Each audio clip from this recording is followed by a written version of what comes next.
Hello, everyone. Welcome back to Teddy. There has been a pretty major update since last we played. At least from what I understand,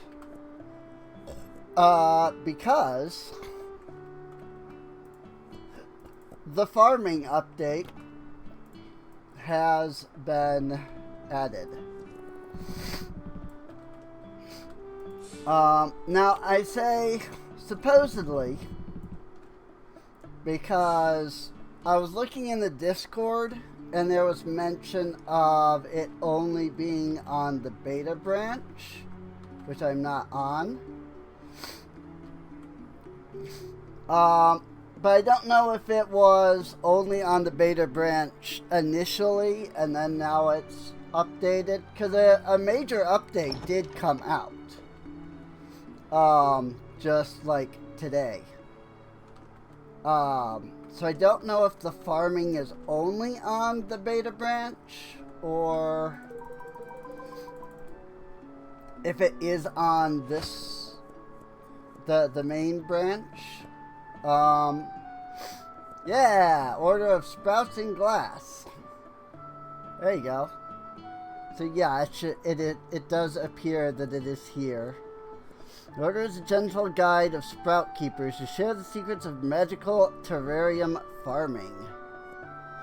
Cool. And there's also level 2.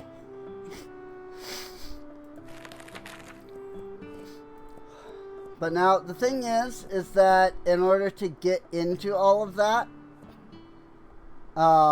hey, look. Yeah, Emberleaf, Bud, and Kakarot seeds.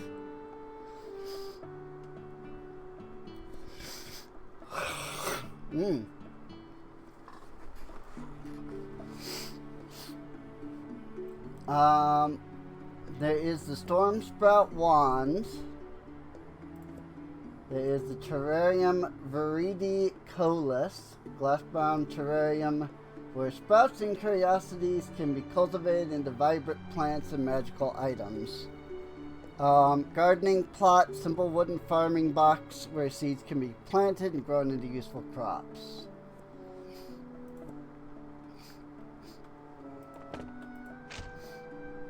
So I'm a little unsure what all is involved in this.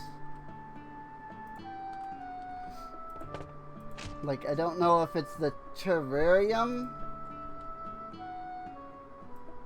Planted non-ether infusion. Okay, yeah. Maybe you can do both. It's like you're ready to learn the fine art of sprout keeping. Farming plots. Place a terrarium or plot anywhere. Weather won't hurt your plants. Planting seeds. Buy seeds. Under crafting, aim at a plot, hold down, plant. Infuse crops by adding ether, made with crystal shards in the Memoria extractor to your plot anytime. Purchase the Storm Sprout Wand from the Book of Summoning, use it to water your farm. Aim, hold down the action button, and watch a rain cloud appear. And then check daily. When ready, just interact to gather the crops into the bag of endless storage. So yay! Farming is here!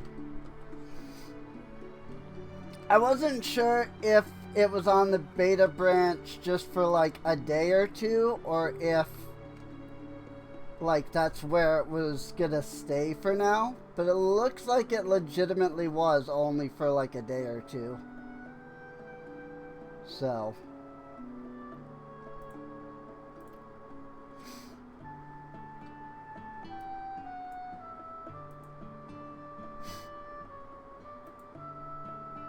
I mean, I don't have anything planted, so. Oh, I can just return the wand at any time. Okay. Alright, alright. Cool. Cool. Well, let's keep making these.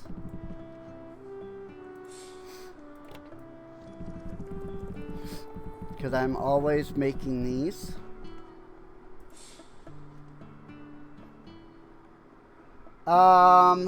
And then we've got our ore, which I actually need to run over here. Because if you recall, I believe I was... Yeah, I was looking into replacing it with some of the other materials. Find sun glow. What was the other thing I did? Is that it? Just sun glow and then the others?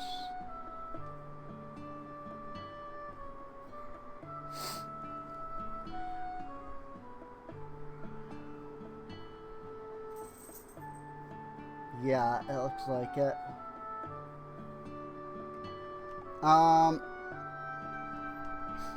I mean, let me store that for a second. Because I don't think we've actually looked at the star pebble.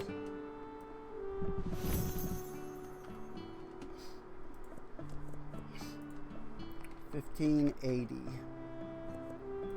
Okay. I mean, yeah, those are kind of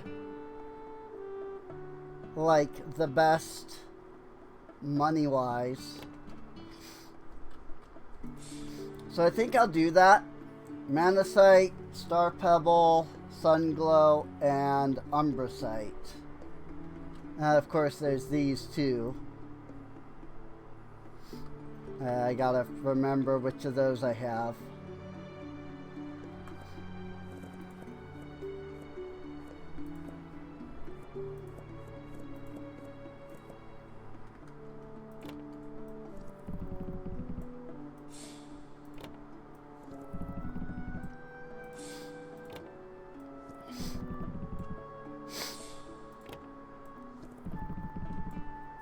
Boom. Alright. And then there's the ether, which is used in the planting. Blue Sky, Dragon Blood, Star Shard, and Moondrill. Okay. I'm just checking which crystals I was using. Blue Sky, Dragon,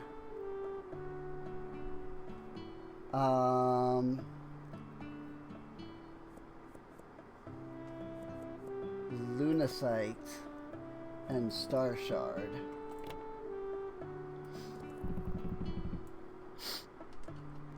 Hello, Skux.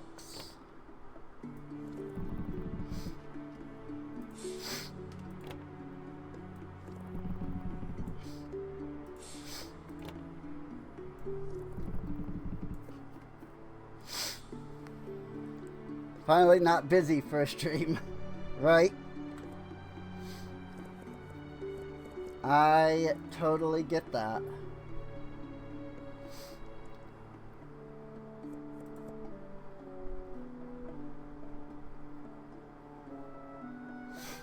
Bright, Dark Lunacite, Blue Sky, Honeyglow. I don't have any Star Shard.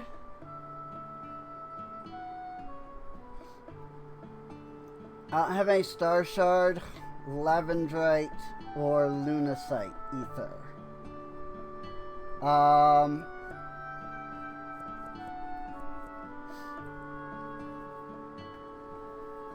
Crap, what was this? I've already forgotten what this was. Is this a Star Shard? No, that's the Out-of-Boundium. Yeah, that's Out-of-Boundium. So let's grab some Star Shard. Whoops. I clicked on the cat.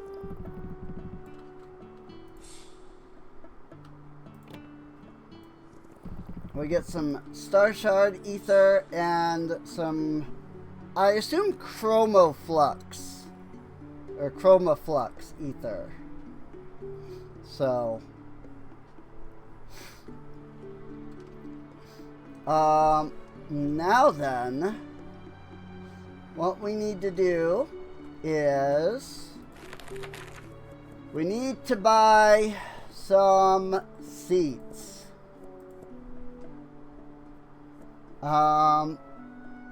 And I think we'll pick up some bud seeds.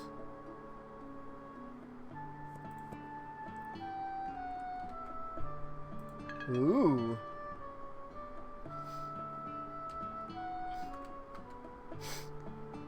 It's like a little bottle. So then we put that in here.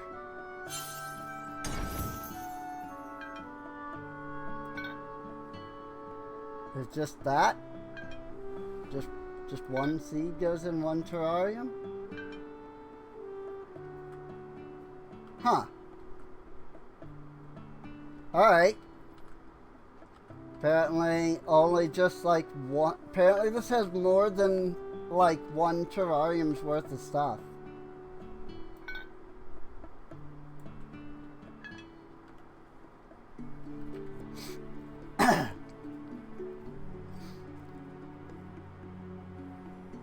So that's interesting. That might be slightly annoying to have like separate from everything else, because then I'm gonna have to like put everything into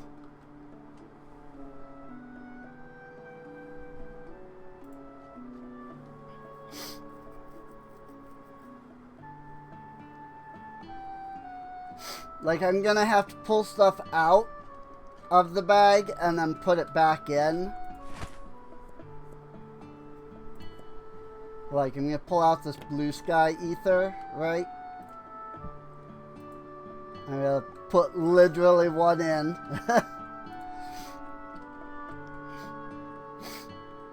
Skybud crop. So in that case, I'll take my wand and I'll put it back here, back in our back in the shop like it was before, like I had originally had it.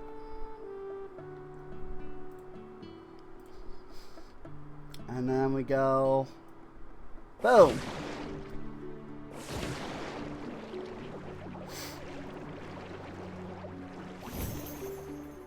Cool.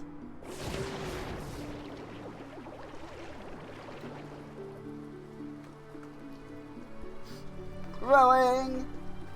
I'll grow into Skybud.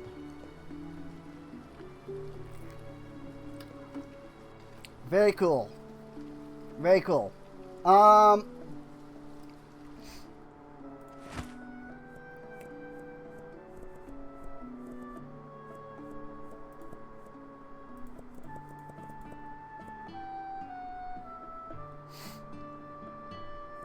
I actually don't know where. I don't know which category the seeds are even in. So it looks like it came with 6 seeds, because I have 5 stored.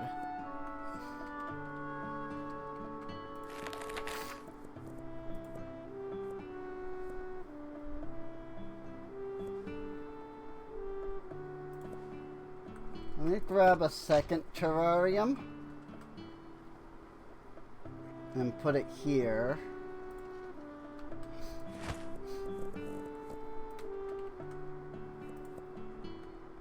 We'll take out our bud seed.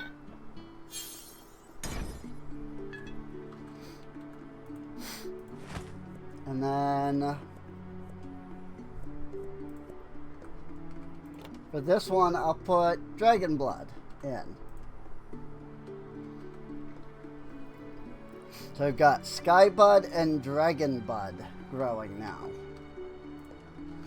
And then we go swish.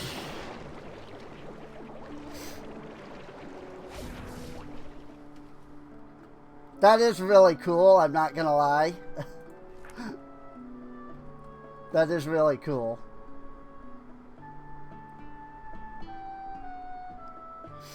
Alright. Well, that's farming, it looks like. So, we've got those growing.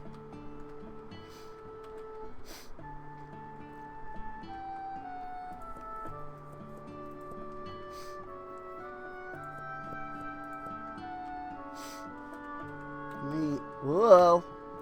Trying to do like store management while still mounted, because I haven't done my usual like daily stuff, and thus, you know, I had to come and get. I still need to be mounted. That's what I'm trying to say. I needed to stay mounted for that.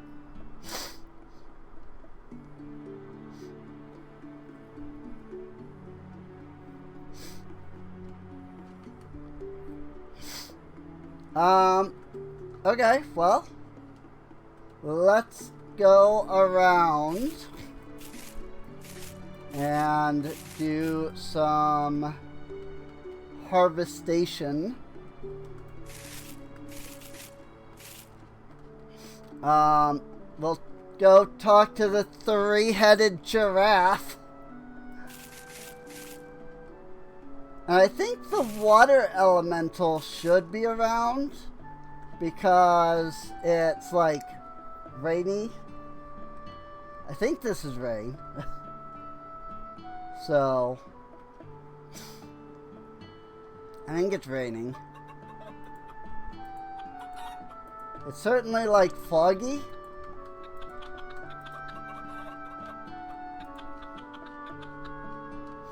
So I'm just assuming that, you know, that's the same thing.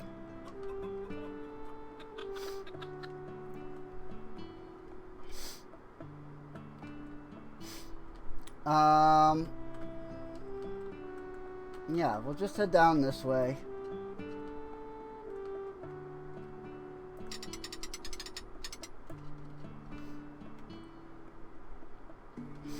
Got Enya following me because I accidentally clicked her earlier, but that's fine.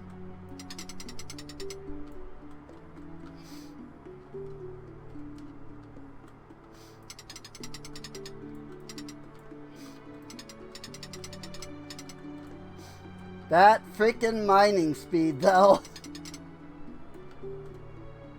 Like, good grief. Actually, I probably should have gone down this way so that I could have hit all of these, like, ore deposits as I went down instead of as I went up. Oh well.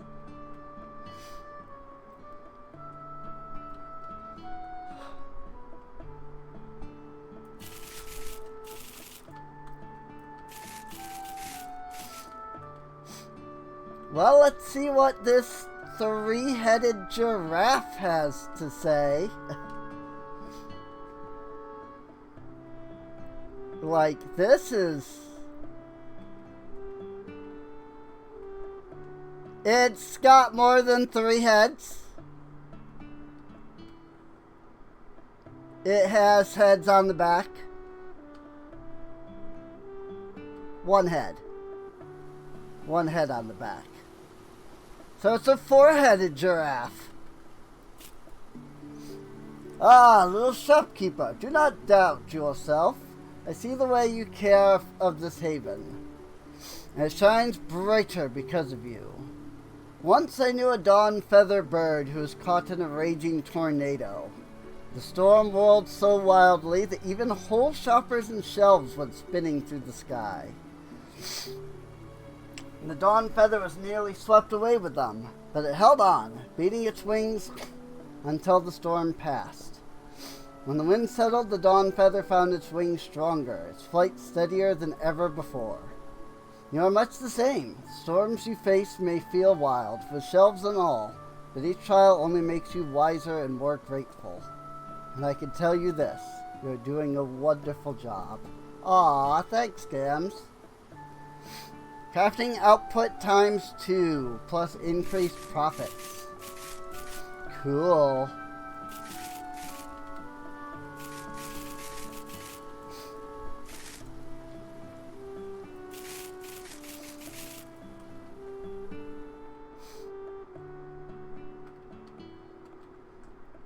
So it's a 4-headed giraffe.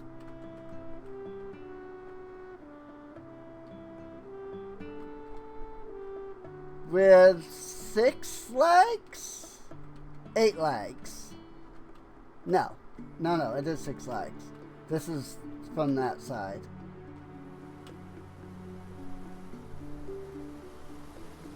That's so weird, dude. 6-legged, 4-headed giraffe.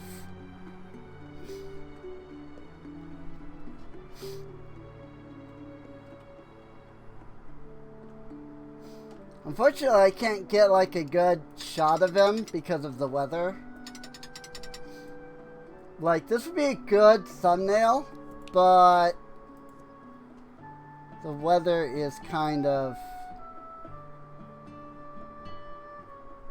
like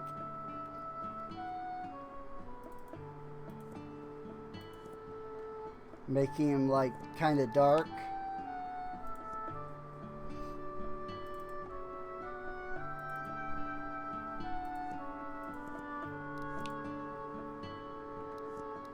Like when I'm looking at the light,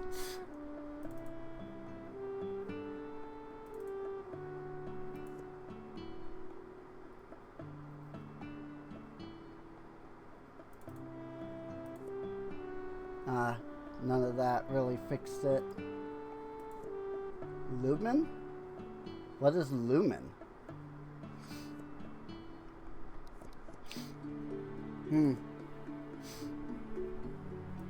I don't know what lumen is.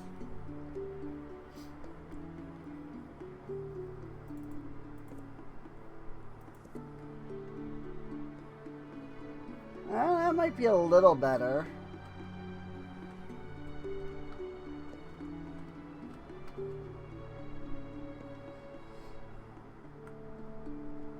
Four-headed giraffe, man.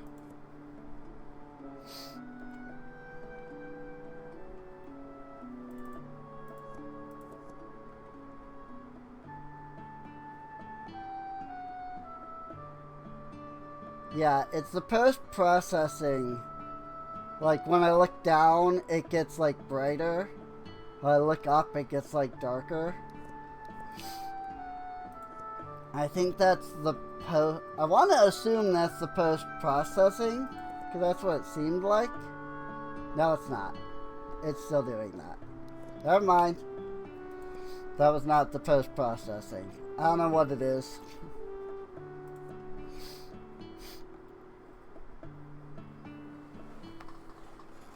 It's fine either way.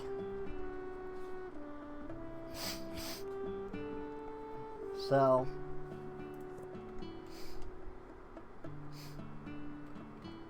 but yeah, there's a gigantic giraffe with 4 heads.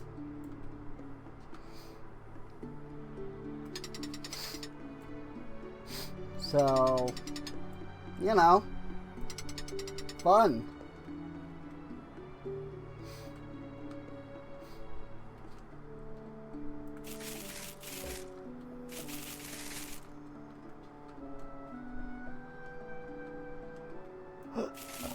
Very strange creature.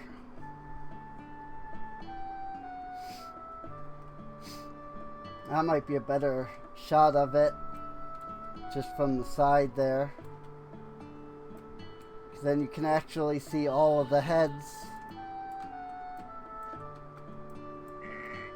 I don't remember what I used as the thumbnail for the last one.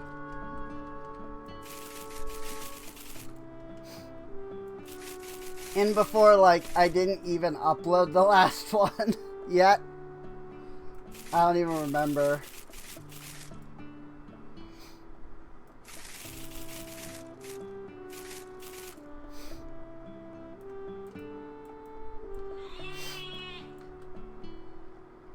I feel like I did, but I might not have. It's like last week was like a busy week. That's what you were gonna ask, whether I'd upload the last episode or not, or the last stream. You see part 6.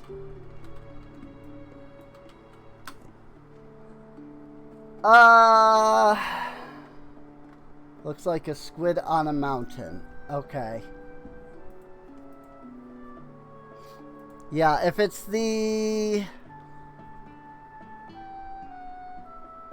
Oh yeah, what a unit. Teddy's Haven part 6. So no, I haven't even uploaded part 7 yet in that case.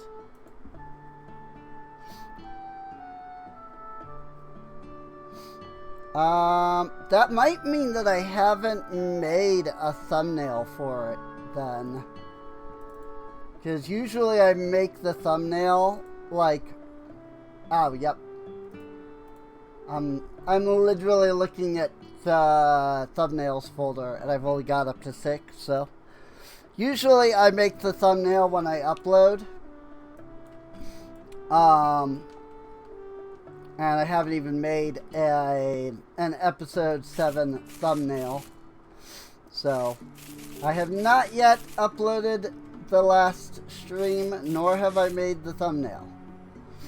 So I can keep in mind, you know, unless something else happens that's really cool, that I probably want to save the giraffe screenshot that I think I took last time.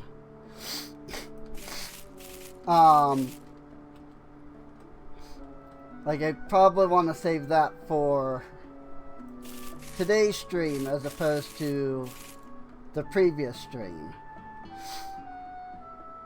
So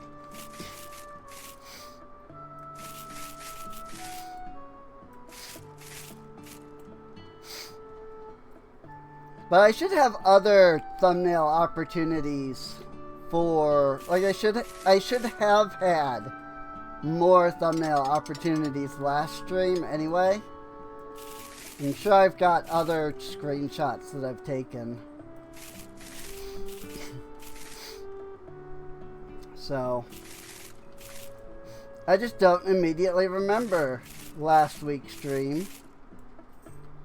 So I don't fully recall what all thumbnails I ended up taking.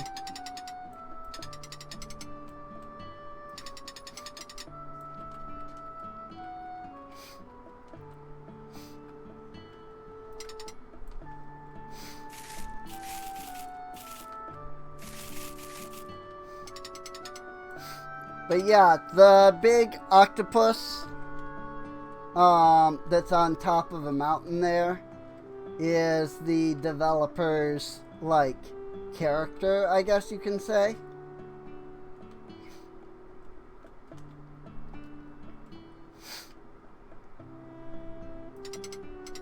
And he was massive.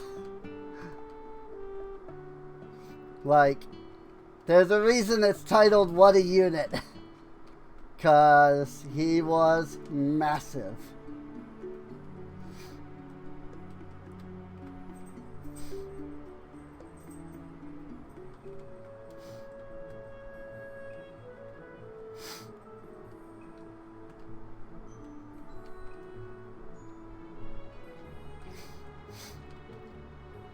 But yeah, if you go up to the octopus, like, the name of it is literally the developer speaking directly to you.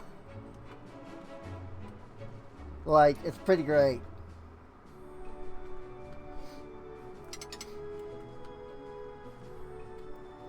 So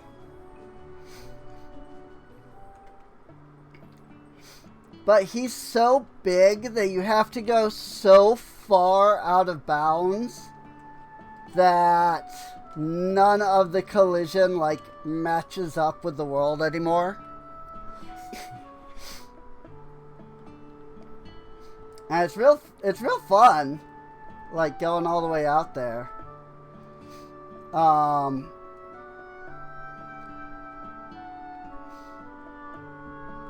But yeah, he's like way the heck out there normally.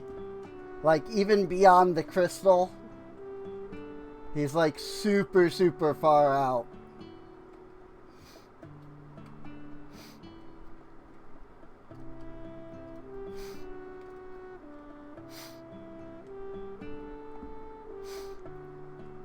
But yeah, I mean, we did venture to him on both streams, actually. Because I ended the day with, like, going out and seeing him. Or I ended the stream with going out and seeing him. But then, of course, you know, it doesn't save until the end of the day. And so we restarted that day. Oh, I did keep the... I forgot that I had these. I thought that was... like in between. I didn't think that was...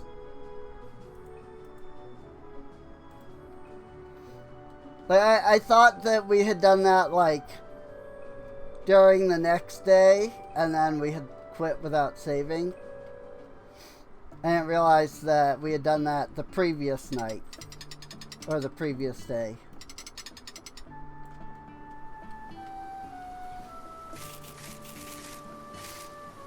Otherwise, I would have just used my zip line to get up to the castle. But I completely forgot that I did that.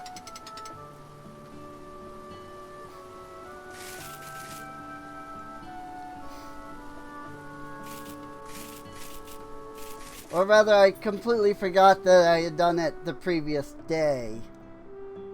So. I didn't think we had saved it, is what I'm saying. But we did.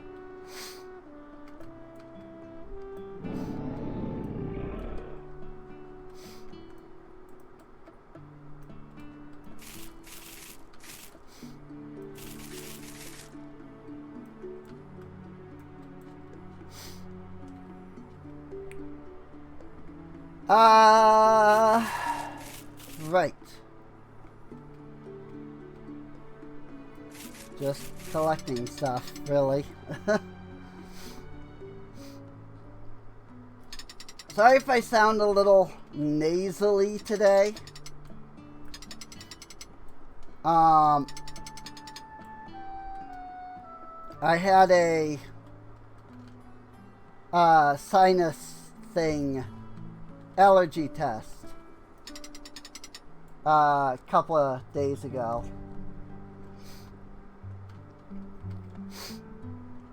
And of course, you know, how do you test for allergies? You inject a person with stuff. And if they're allergic, then they have a reaction. You know? I did discover that I am allergic to cockroaches. That was about it, though.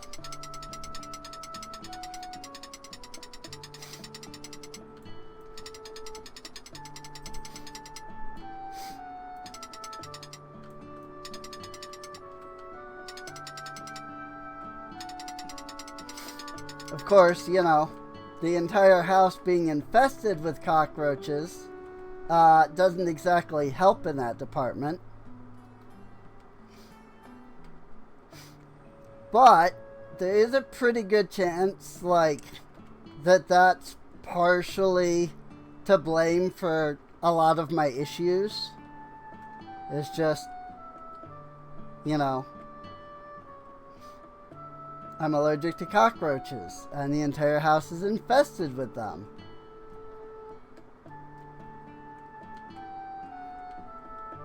So, hello, Phoenix.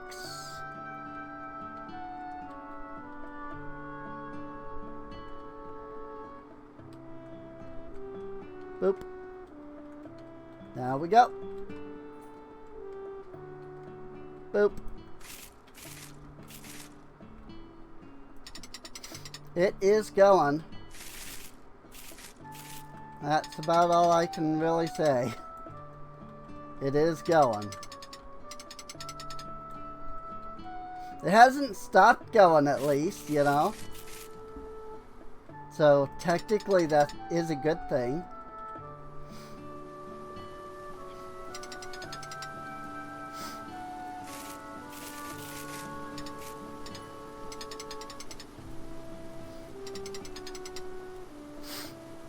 Sometimes your body will build an immunity. Sometimes continued exposure just makes you allergic. Yeah.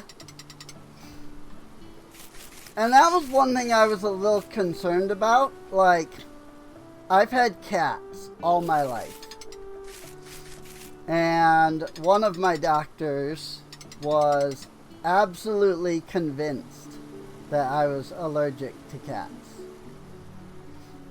And I was like, I mean, you know, that's fine. You could say that, but like, unless you do something to test it, you have no, like, way to know. And that was one of the things they tested for, you know? Did I have any allergy to, like, any kind of pet dander? And the answer was no. Also, there's no water elemental, much to my surprise. I thought this counted as a rain. I thought this counted as rain. So he should have, like, spawned in as I went by, but he didn't.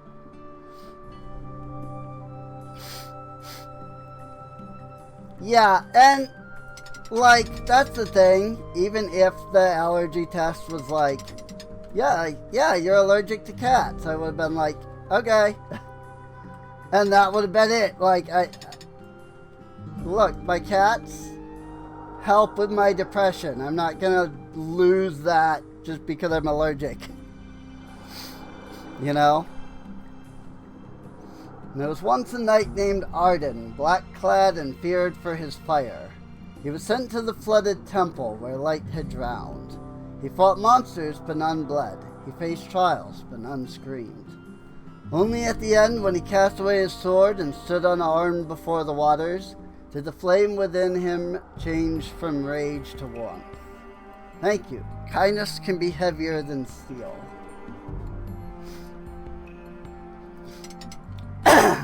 It's true.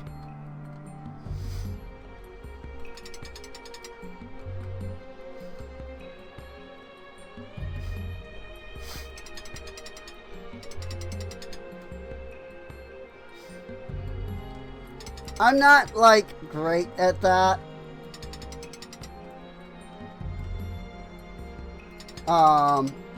The whole, like, you know, kill him with kindness thing. I try really hard, but, like, people just make me upset. Like, regularly. And it's hard to stay, like, you know, kind. It is really funny, though, when, like, people are being, like, terrible. And you're just sitting there like, okay, you know, you're treating them with kindness despite them doing everything they can to get you to, like, be upset and, like, you know,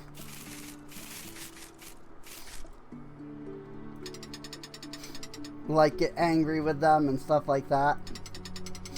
And obviously, you know, I'm not saying, like, you know, let yourself be used, you know, when people use, you know, people do awful things to you, and then you just like keep letting them do it. You know, that's not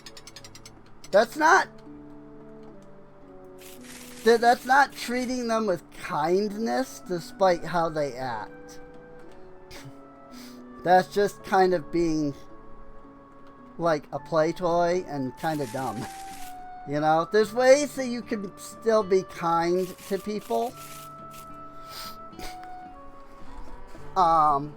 You know, without that. It was the thing that the turtle was saying.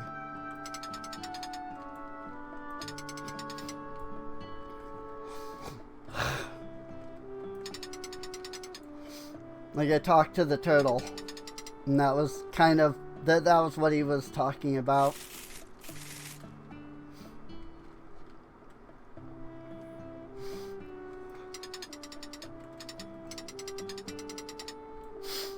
So,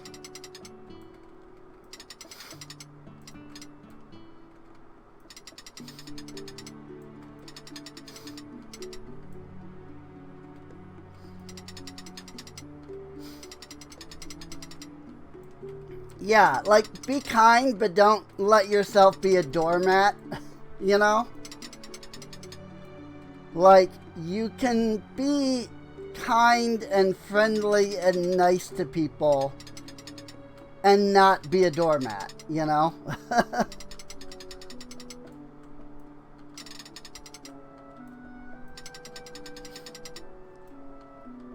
Right, yeah.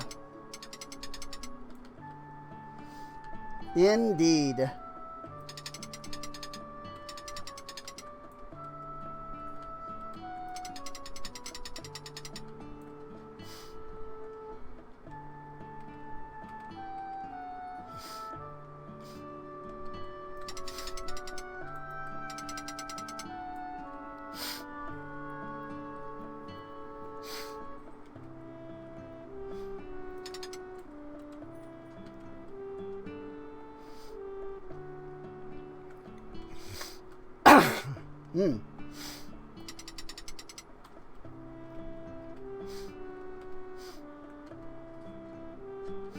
Sorry that I am a bit, you know, sinusy today.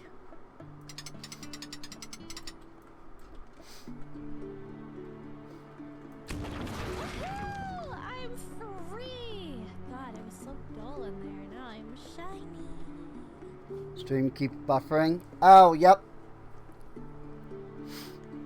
Yep, I see that on my end too.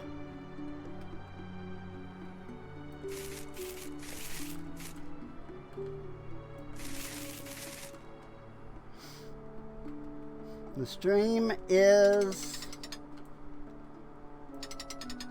The internet is, like, struggling. So...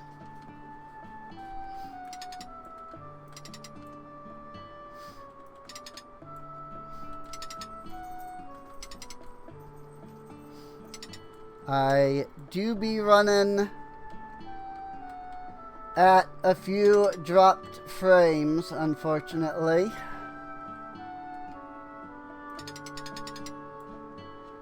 About 10 to 15 seconds delayed. That doesn't surprise me too much, unfortunately.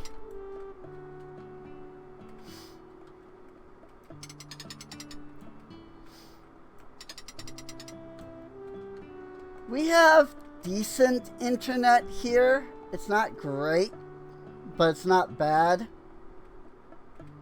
The problem is that my family likes to download things that may, you know, may or may not be through the most legal of means. And when they do that, like, those downloads always seem to, like, steal all priority for some reason.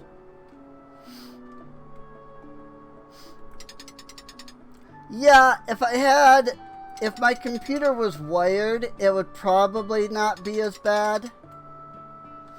The problem is that I'm nowhere close to the router.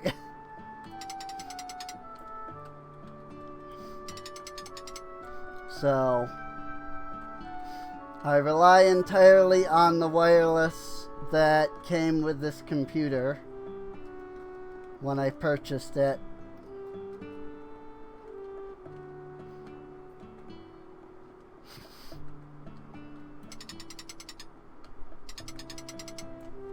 So it could be something to look into. I have thought about replacing our router for a while now.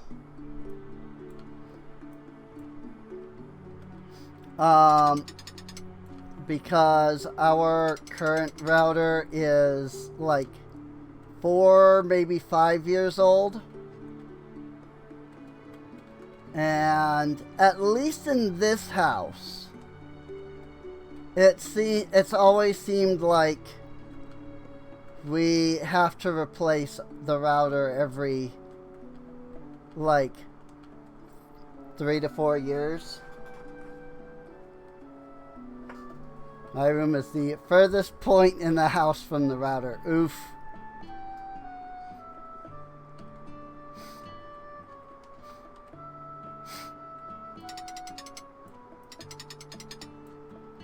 I wouldn't say that I'm the furthest from. That would be like the back room of the house at that point. But I would say like I'm technically like as far away from the router as I can be, like in this room. You know?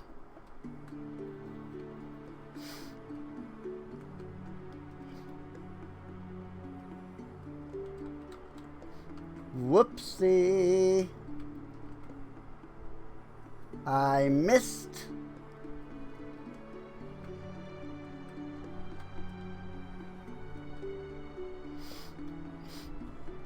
You have your computer desk at the farthest corner of the room. That's understandable.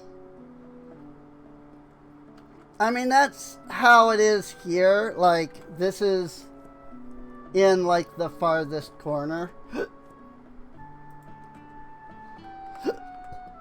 Oh.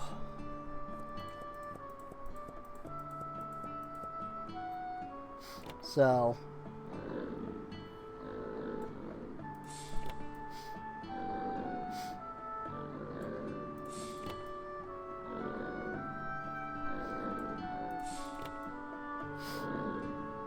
Like, I'm not the farthest I could be in the house, but I'm the farthest I could be in a room. You know? But I think I think I would like to replace the router. And if I did, I would get one that has more than 2 Ethernet ports, because my sister and her family use one of the Ethernet ports, and then my uncle uses the second Ethernet port. And so that means that even if, like, I could get an Ethernet cable, there wouldn't be, like, space to, like, plug it into the router. But this, again, this router that we have is pretty old. So I'm thinking either next month or the month after I might look into replacing it.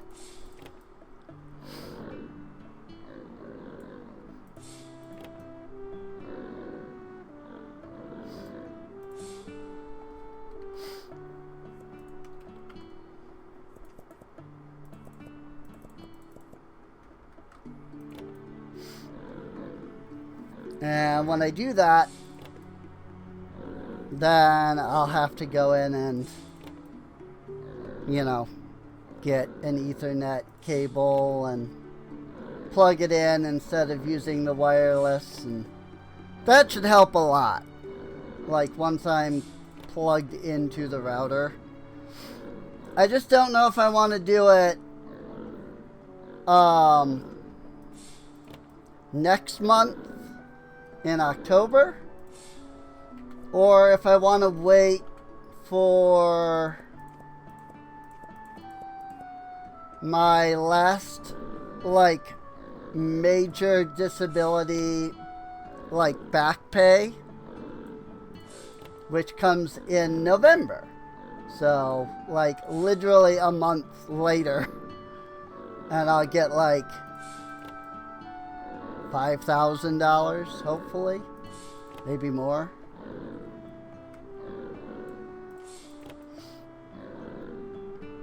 At that point, like, I'll have some money that I can kind of spend on stuff, you know?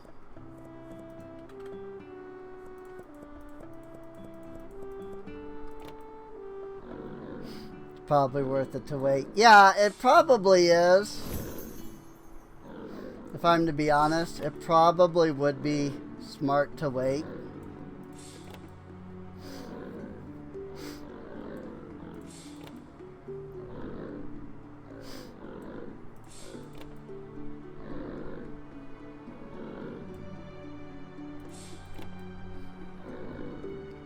Oh, you know, you have money to spend. Yeah, that is kind of the one thing that sucks about, you know, disability is, like,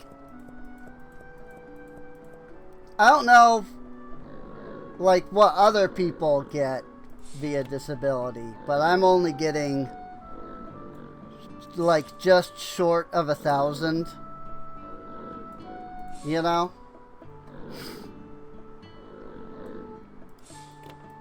Like, I get just short of 1,000 every month. And so it's like, well, you know, like I've got 1,000 a month, but I usually spend like 900 a month, you know? So not a lot of like extra there.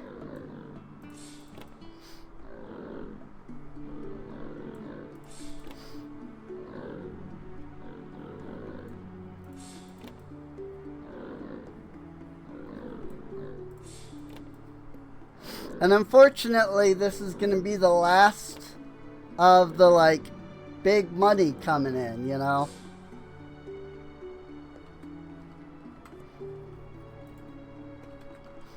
And so, like, after this, like, I'm just not gonna get any more big money deposits. It's all just gonna always be that amount of money.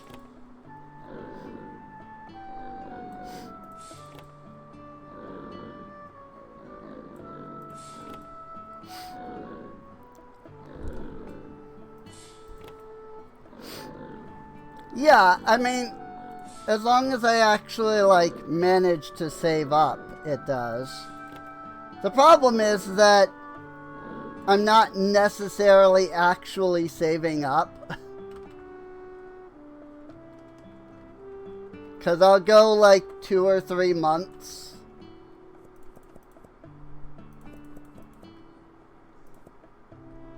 where I'm, like, you know, not spending all of my money. And then I'll be like, oh, I have this extra money because I didn't spend it those couple of times. And then I use that money for stuff, So, it does add up, but only if you actually save. Instead of what I do.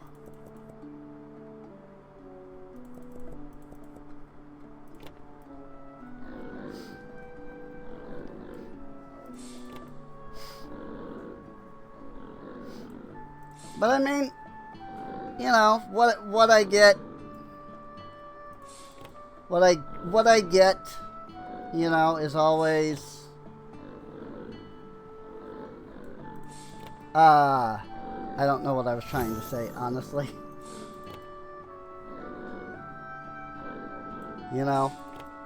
Like I get enough, I get enough to make ends meet. I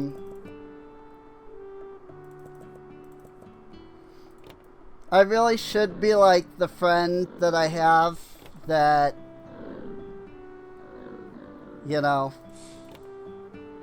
saved up enough that she went from being, like piss poor to basically being set for life because she was just smart about saving, And it's like, boy, I wish I had that mentality.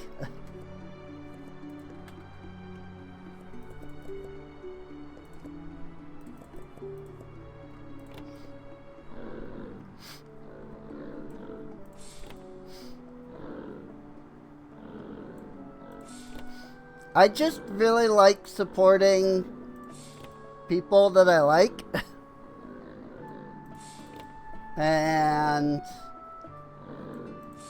so I'll be like, oh, I have this extra money. And then I'll turn around and use it to pay for VTuber commissions or regular art commissions or stuff like that, I mean, that's why I have the outfit that I'm wearing now. Because after a few months of not spending everything, I had enough to pay for it, And, I mean, it goes to supporting a friend of mine. And she does great work. So, yeah,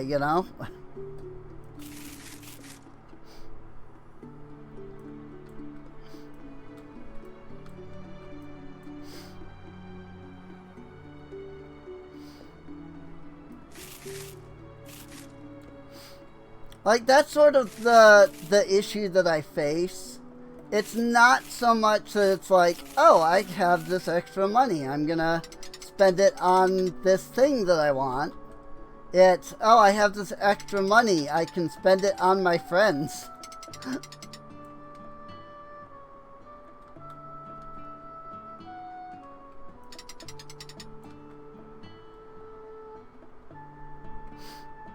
And then I do.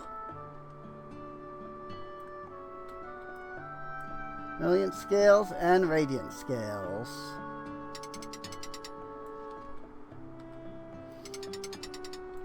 But yeah, now I understand being, flat broke. That's been my life, forever.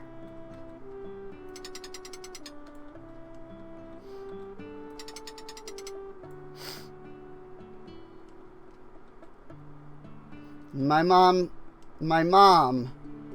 whenever, or not whenever, but the last time that we ended up having a discussion about, me being trans, she was like, you don't want to destroy your life. And I'm like, what? You mean like how because I'm dealing with this depression, I've gone nowhere in life? Whereas if I had dealt with this when I was 17, when I initially, talked to you about it, I mean, I don't know, but I could very well not only properly be female, because it's been 20 years. Like, let that sink in. It's been 20 years since I came out to my family.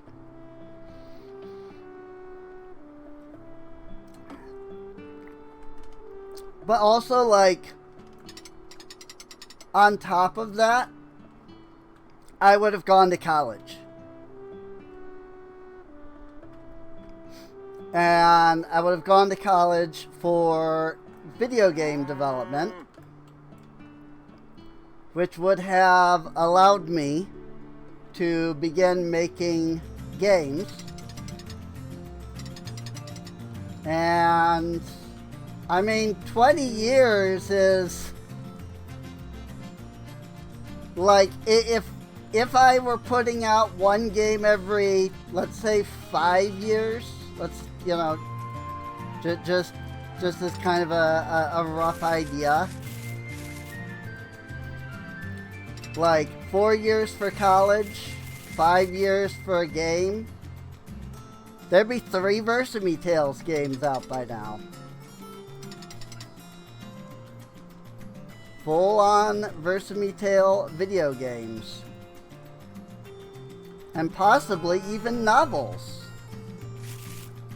And I wouldn't be in the position I am in right now. So it's like, I'm pretty sure that, like, if we want to talk destroying my life, I am currently doing that.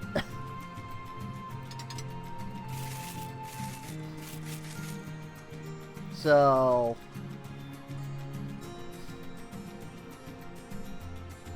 I'm pretty sure that it's, my family is destroying my life. And not that, becoming who I'm supposed to be, that would, be destroying my life. I'm just saying. But that's their claim. I'm just like, that's not at all what would be happening. I would be in a far better situation. That's the stupid part. That's the part that I hate the most. If I wasn't dealing with this depression that I have, I would have done so much by now. 20 years ago, I was so excited to do everything. And I wanted to do so many things. I was writing. I was making a game even at that point. I mean, yes, it was also an RPG Maker game, but still. Like, I was even making a game back then.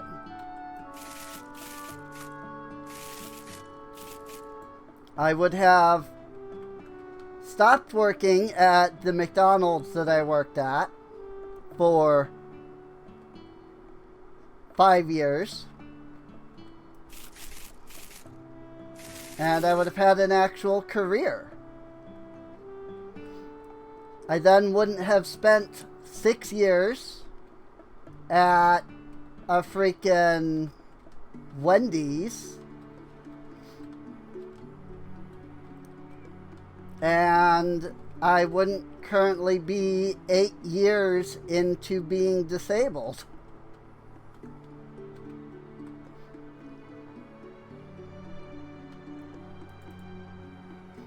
And like, I could see somebody being like, well, the disability came from your like back pain, You know, you might still be 8 years into being disabled, but like, I'd be working at a video game company, you know? Where I would be sitting down like I currently am and doing the kinds of work that I already do. Like, I wouldn't need to be on disability because I would be working. And working very well, probably.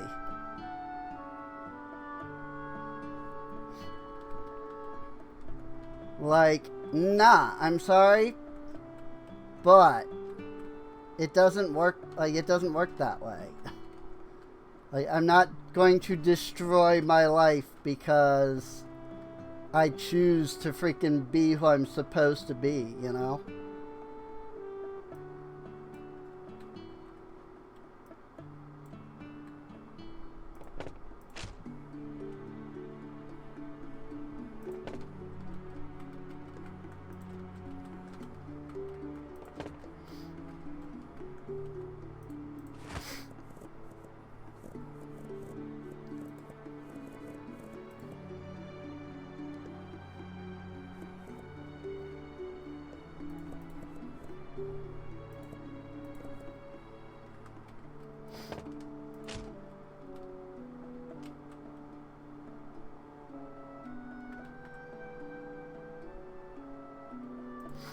Heck, if it weren't for my parents, I would have graduated college when I was only 15.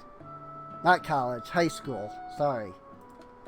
I would have graduated high school at the age of 15.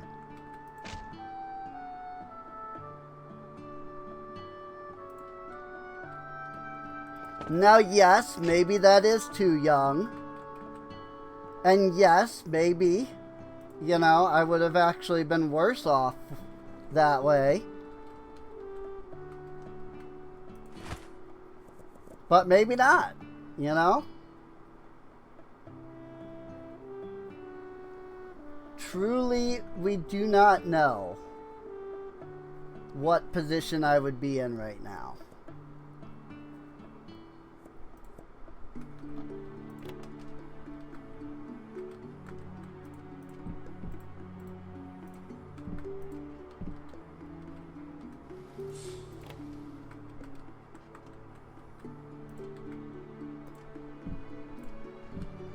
I restocked too fast.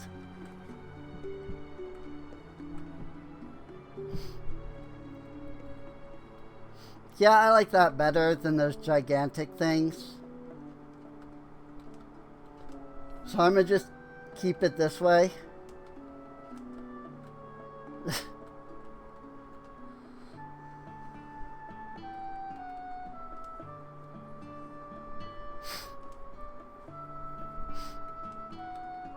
I still don't know if I really want to be selling produce. I haven't really decided on that yet.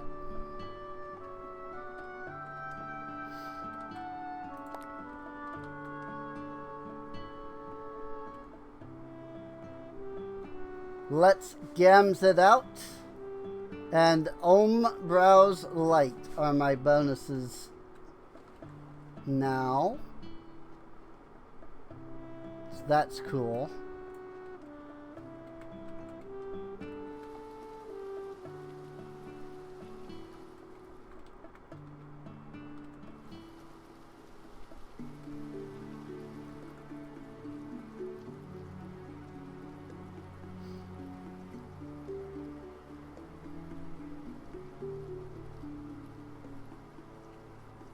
I think I'm gonna put this wand up here, since I can reach it, and then it doesn't take up space here on the counter.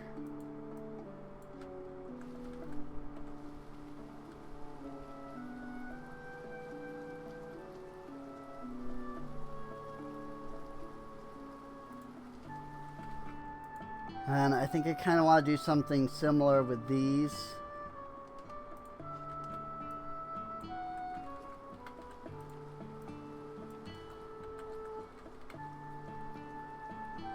Just gonna kind of put them up here.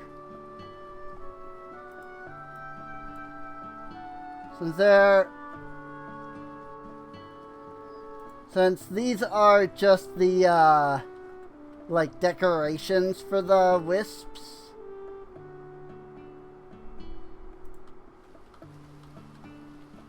You know, so they're not like necessary really for anything.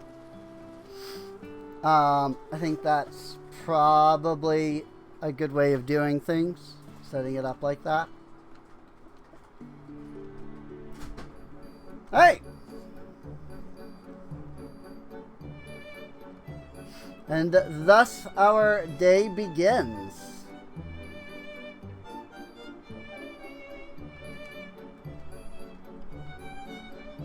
It always takes a moment before they actually start coming in, so you either have to hop in through the portal and then make their way all the way over here.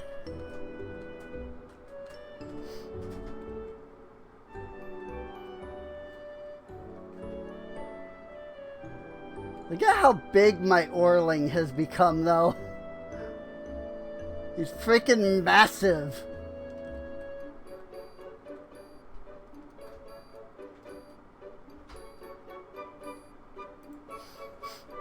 Teddy's love is a reminder that he cares. The card you found gives the benefits. But Teddy is always there for you, just like you were there for him. Cashiers are super helpful. If you need a break from the register, just close it and let them do the work. Magical bonuses work together. The more you collect, the more sparkly power you'll have. If you found the Sun Apple Sprite hidden in the orchid, it's a fruity little secret. Should probably come inside because... Yep. Right as I'm like saying somebody could be coming to the counter, like somebody did. 405.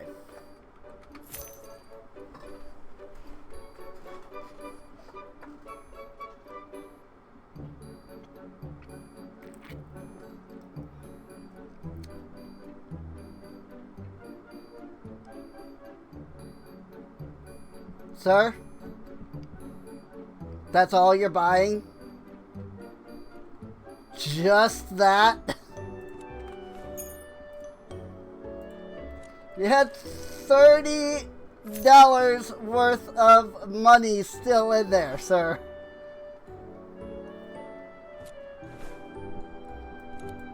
I guess that one thing was all he needed. But freaking whatever, freaking one infused stardust.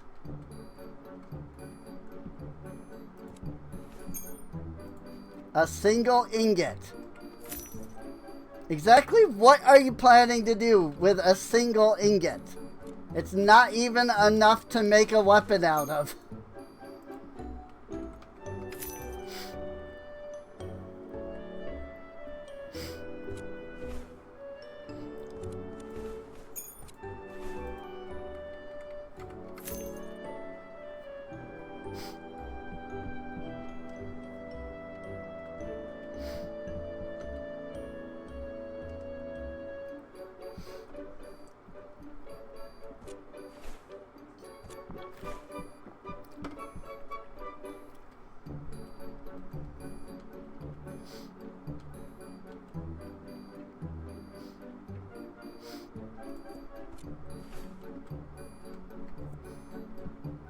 Ah, okay. It just hadn't gotten stocked. I was like, am I out of infused star shards? Nope. They just hadn't gotten stocked yet. Goat friend! I always love when the animals come in. It's like, alright. Freaking animal adventure. Like, sure. You know? I mean, it's a neat concept. I like it. I just hadn't really considered it before. It's been a very long time since I last read the Narnia books. I want to say at least 25 years.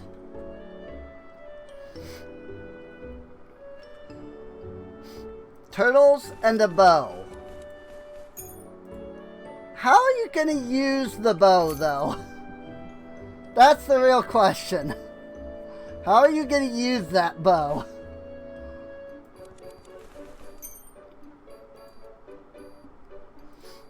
Yes, the Narnia books are, like, super, super religious. So...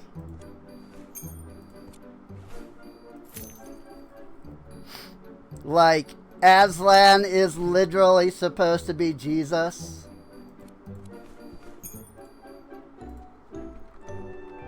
That's sort of why the Narnia series never ended up becoming something akin to Lord of the Rings. Because Lord of the Rings is just, like, unreligious enough that you can be like, nah, you know, it's just a fantasy story. And, like, thus, you know, have everything still be popular. But the Narnia stuff is, like, just blatant. You know?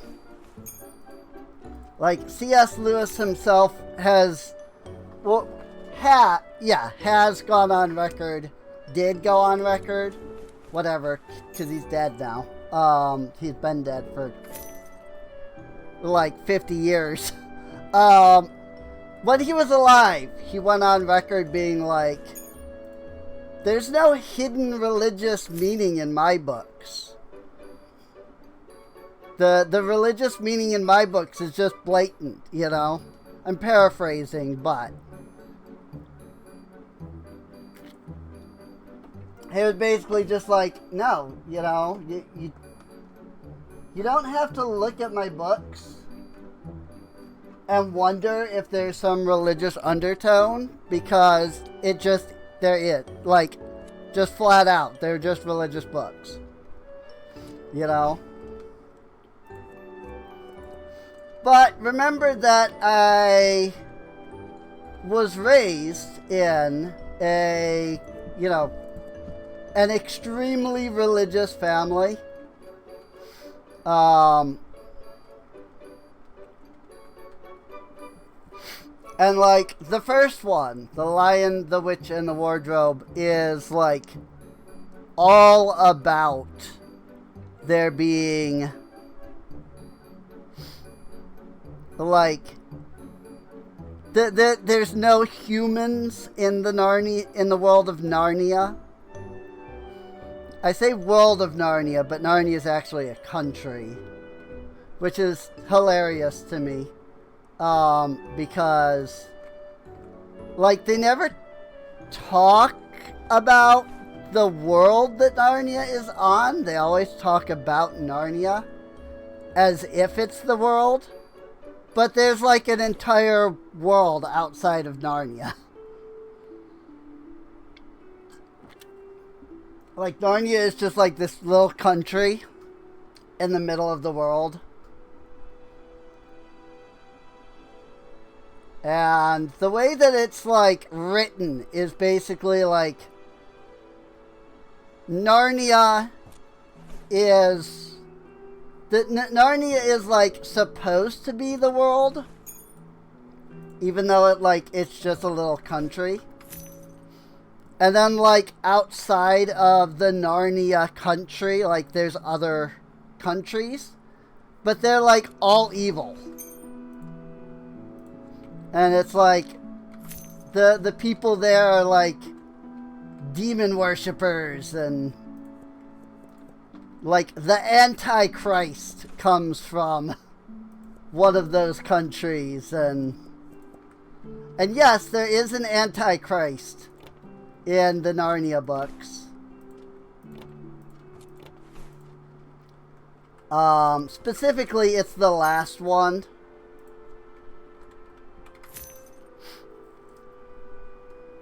I think it's just called The Last Battle. Yeah, that's the word to kind of describe it, is like Narnia is the Holy Land, you know?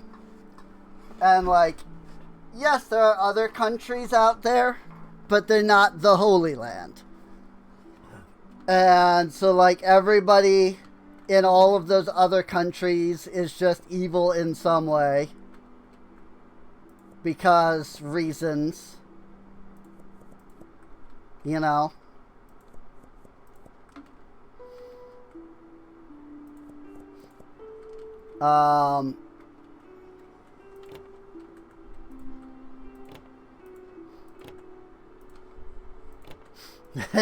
You're evil for no reason.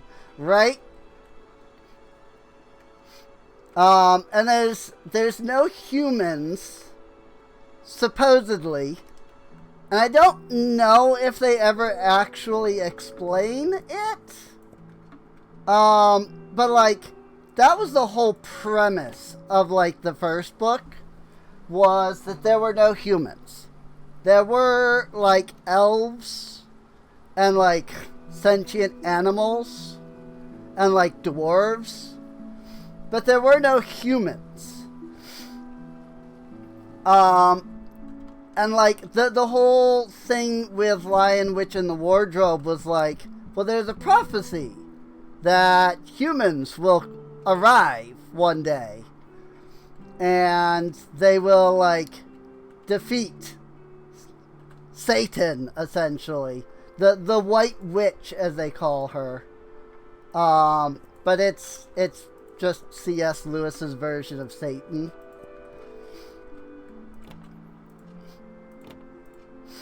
And like, so the first like 4 main characters are humans from Earth, and they go through the wardrobe, and they end up in Narnia, and then they defeat the White Witch because they're humans.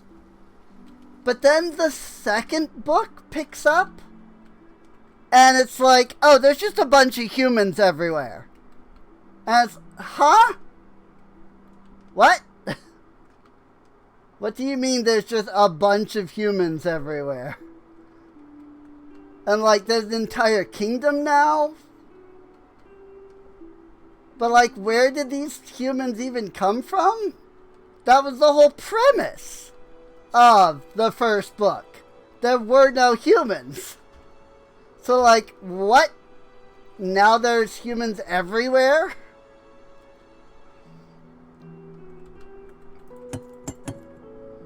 And then like one of the later books, he goes back and like retells the first novel from like another perspective. And it's like, oh no, there were just always humans. And it's, huh? But that was literally the whole point of the first novel. There were no humans.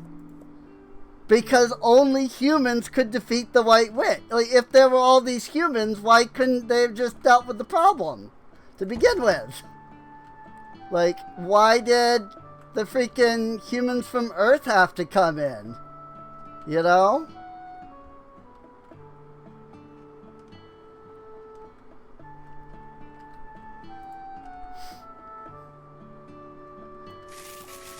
It's bad writing. Seriously, his books are very not well written. Like, no offense to anybody who likes them, but they're not well written. There you are again, young tenders of Ware, young tender of wares. The lantern's glow stirs the thought of Lyrian, a forest pale and silver, where leaves murmur riddles and mist wraps the trunks like old love. I saw deer with dream-born antlers, and birds who sang only when the moon forgot her name. I think I may still be walking there. Farewell, child of softer seasons. I give you the hush of old groves. Let it calm beasts in quiet storms. I legitimately think that the only actual reason why C.S. Lewis's books took off was because of the, like, religious craze that was, you know, the 1900s. Like, if C.S. Lewis was born today, and C.S. Lewis wrote Lion, Witch, and Wardrobe today, I legitimately don't think anybody would have ever read it, and I legitimately don't think the series ever would have gone anywhere. Because, one, they're extremely religious books, just flat out. Like that. Everything in those books is a religious metaphor in some way. You know? Yeah, it was pushing the religious propaganda at a time when he knew that that was, you know, big. And yes, J.R.R. Tolkien, you know, the guy who did Lord of the Rings, he also did put a lot of religious propaganda in his books. But it's not as obvious, and it's a bit more well written, you know?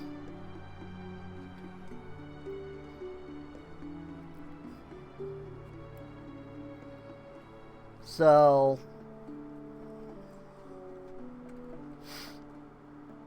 but really though, like, the Narnia books aren't bad if you're a very religious person, you know? And again, not to, like, you know, shun anybody, but that's just what it is. Like, they're extremely religious books. Like, the whole premise of The Last Battles, the very last book in the series, is the book of Revelations, basically.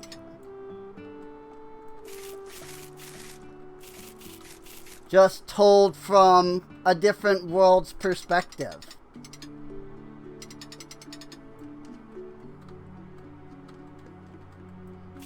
And, like, you know, they blow up the whole world and the whole universe, and that, well, that is the Narnia universe, anyway. Or whatever the frick it's called, because, again, Narnia is a country on the planet. A planet which is never actually given any kind of name or anything.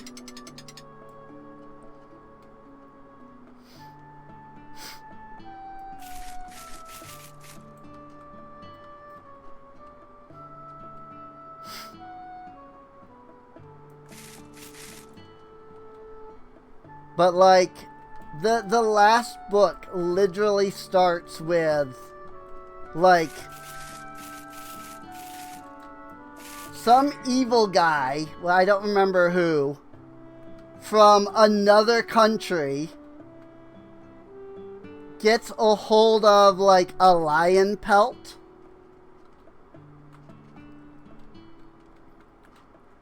And he puts the lion pelt on and then starts walking around and proclaiming that he is Aslan returned.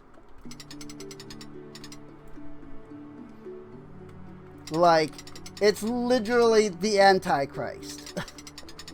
You know?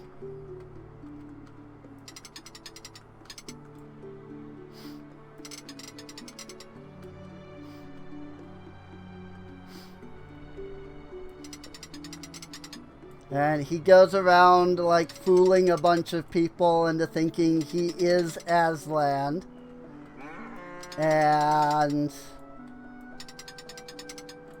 you know, causes, like, these wars and things to happen.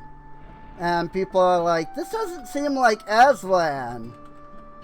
And then they're like, but I am Aslan. And then they're just like, oh, okay, you are Aslan. You know? Yeah, I mean, the Antichrist as like a concept is just a big thing that was back then and still kind of is used a little bit. Like nowadays, even in like religious like teachings and stuff.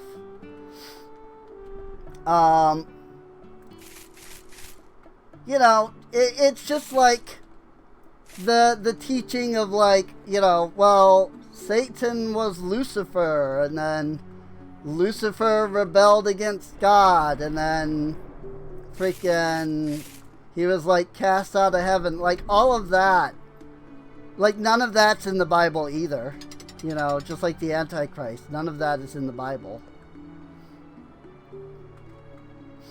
It just, somebody came up with that one day, pointed out a couple of verses that they claimed were the truth that like showed that, and a bunch of Christians were just like, oh yeah, that makes sense.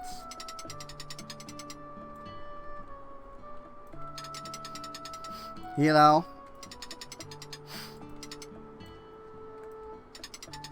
And like the whole Antichrist thing kind of came about in the same way. It was just somebody at some point in the like growth of Christianity decided that there was verses that mentioned, you know, a person coming in and claiming to be Christ, even though there's not a the verses that say that are like, you know, many people will come and claim that they are the Christ. There isn't one verse. There isn't a verse that says one person, you know? But like, they've turned it into that. You know? It's like, oh, there's going to be this one guy that comes in and he's going to claim that he's Christ, and people are going to follow him, and then he's going to freaking screw up the world and blah, blah, blah. It's like, no, none of that's there. Like, absolutely none. Almost 0%. Like, I would say 10% at most of what you are taught by like preachers and, you know, Christian quote unquote scholars, like only about 10% of that is actually in the Bible. 90% of what they preach is literally not even in the book.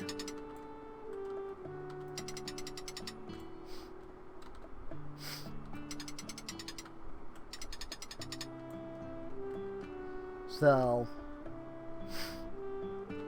but yeah, like, it's really funny though, because like, in the last battle, in the, you know, in the Narnia series, right?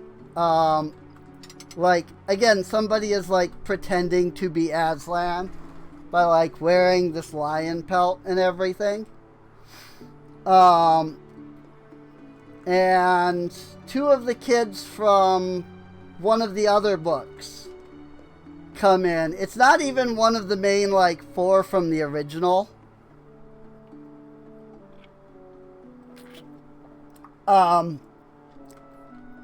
Like over the course of the series, he added more kids that went to Narnia, and during the last battle, it's a couple of those kids from some of the later books that go back to Narnia.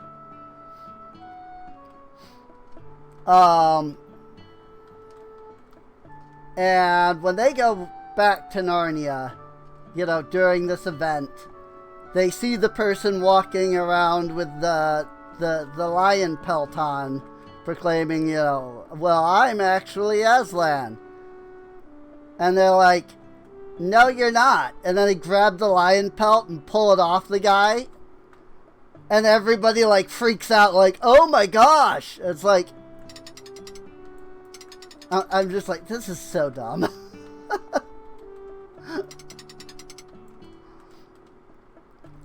I'm like, really? They're fooled by a lion pelt? You know?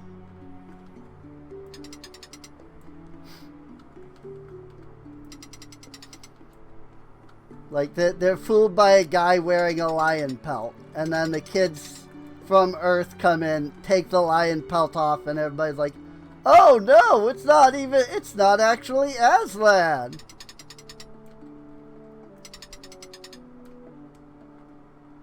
And then something from that brings about the end of the world. I don't fully remember how.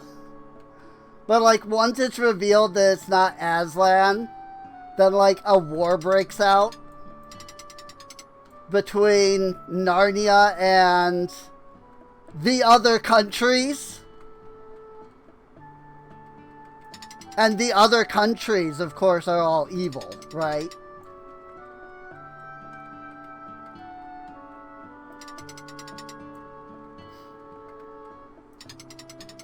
And I'm pretty sure that the enemies are depicted as being Muslim.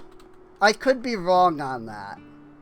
But I'm pretty sure that they're depicted like, it's not even that they're depicted as like other religions. They're like specifically meant to be Muslim.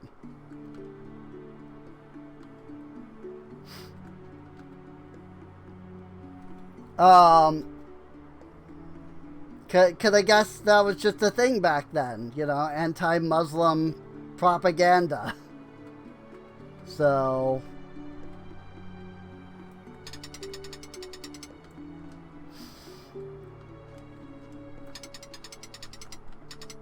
and like they come in and they like start this big war.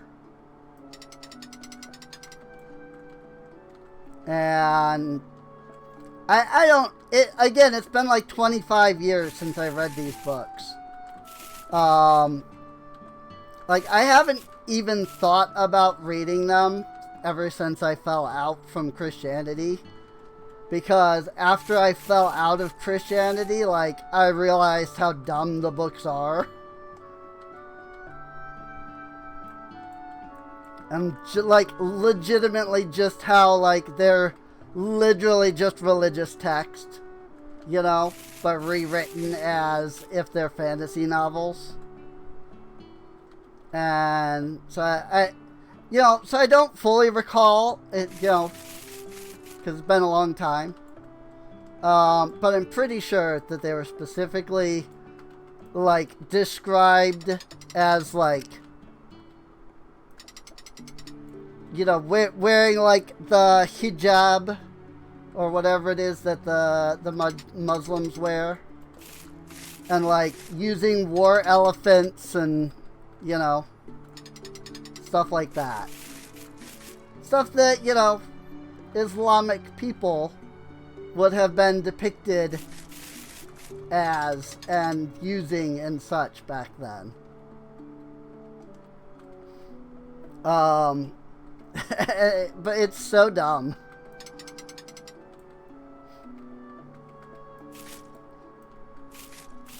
And it's just like, okay, you know, so now the world has been corrupted by the false Aslan, and now a war breaks out, and then, like, the real Aslan shows up and, like, roars, and then the world ends, you know? Like, this giant wakes up who, like, reaches into the sky and, like, grabs the sun and just, like, crushes it in his hand.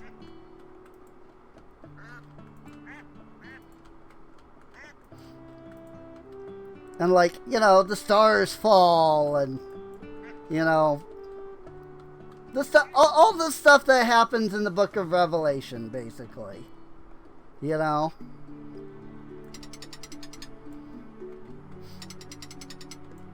And it literally ends with like 10 people surviving.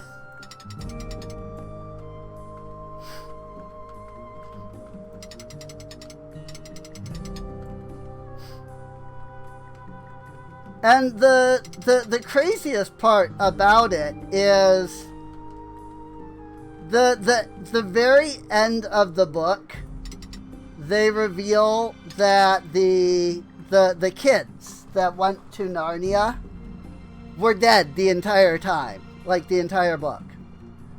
Cause like they got on a train at the beginning of the book, and the train, they had taken the train to like go look for some kind of item that was supposed to take them back to Narnia.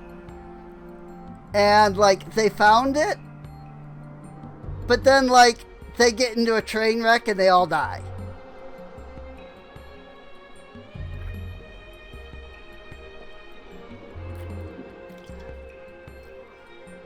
But like, those two specific kids still end up going to Narnia after they die, so that they can do, you know, so that like they can do all the stuff there in Narnia, and like the world comes to an end. And then like at the end of the book, like the last chapter is like they escape from Narnia, and when they do, they end up in heaven, basically. In the Bay of Myrtle's Hollow, the sea has a voice. The fisher folk say it sings in the old tongue, before gods, before stars. A woman once sang back, every dusk, every dawn. And one day, the tide answered with a child. Half wave, half girl, she lives still, they say, teaching songs to whales. Thank you for believing in things half impossible.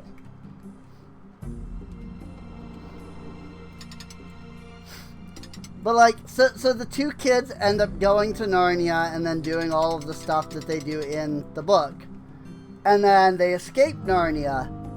And once they escape, they end up basically like in heaven. And they're like, so how do we get home? And Aslan's like, well, here's the thing, you don't. Because you're dead. And they're like, what? And he's like, yeah. Like, you died. Like, you were in the train crash and you died. Like, I brought you here so that you could witness the end of Narnia, and then I brought you to heaven, basically. And the book leaves it ambiguous, or attempts to leave it ambiguous. But like, so some of the like final bits of the novel are like, and then Aslan transforms into a person. And they were all amazed at who they saw before them. And it's like, okay, yeah, he becomes Jesus, because that's the whole idea, that Aslan was Jesus. And that's where the book ends, is freaking all of Narnia gets destroyed. The world that Narnia is in, you know, gets destroyed. The whole universe, yada yada. Like, it all gets destroyed. And then the kids discover that they're dead. But it's okay, because it's the beginning of a whole new adventure. Because now they're in heaven.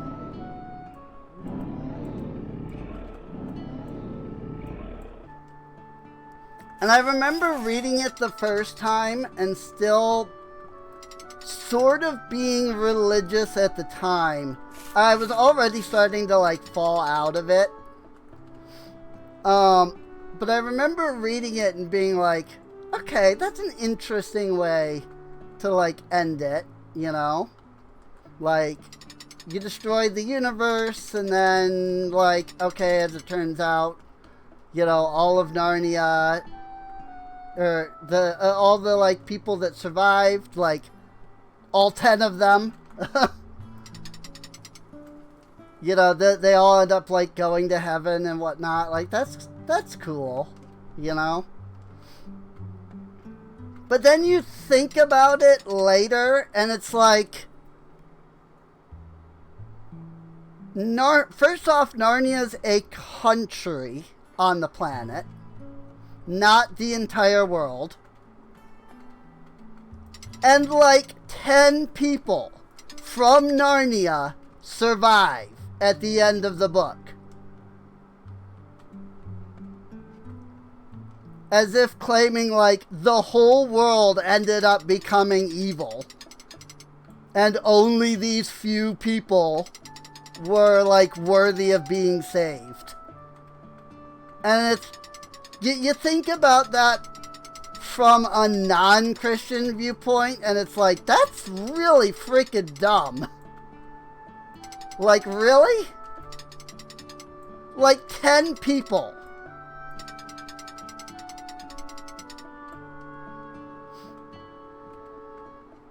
Like, that's really freaking dumb.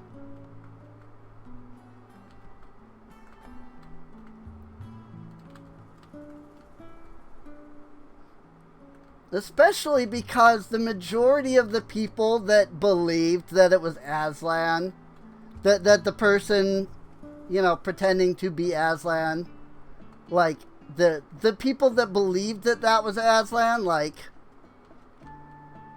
it wasn't their fault that they were stupid. You know?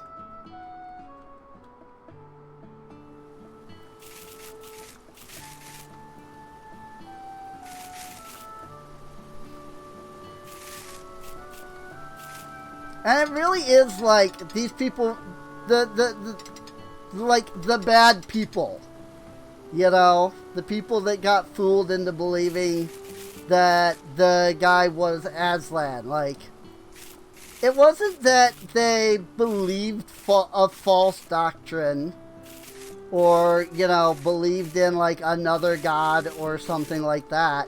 It was that they were just stupid. Like, they were literally stupid. Like, freaking, the guy is wearing a lion pelt. And nobody questions that. Like, they're just legitimately dumb. Yeah. It's like, they had free will. And it's like, okay. It's like, they had free will, they chose to follow, and it's like, because they were dumb. Like, it's not their fault that they were mentally challenged. You know? Freaking...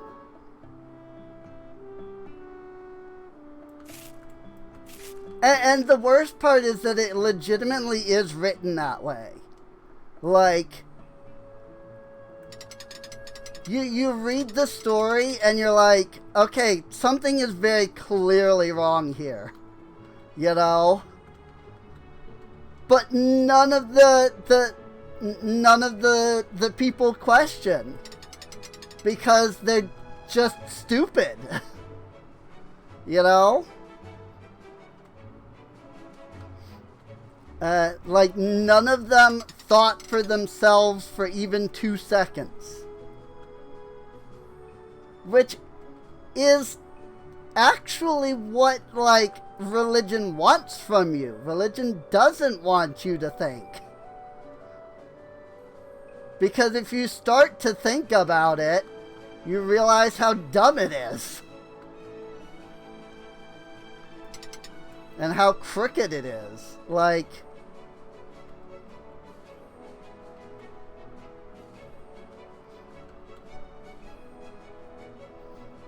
And, like, I'm sorry, but that's just a fact. Like, you cannot put any religion together and make a sensible story that doesn't bring questions. And once you start to ask those questions, that's it. Like, once you start to ask questions, you can never go back.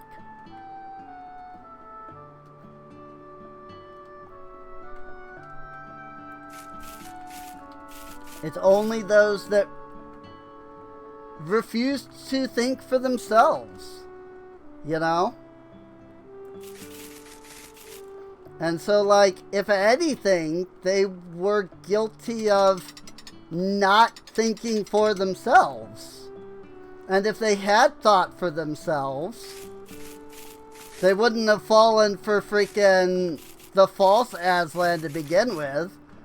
But they also wouldn't have fallen for the real Aslan to begin with.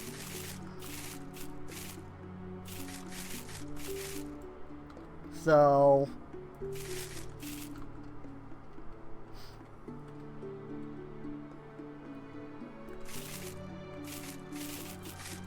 But yeah, it's one of the reasons why the Narnia series will probably never be successfully, like, fully translated.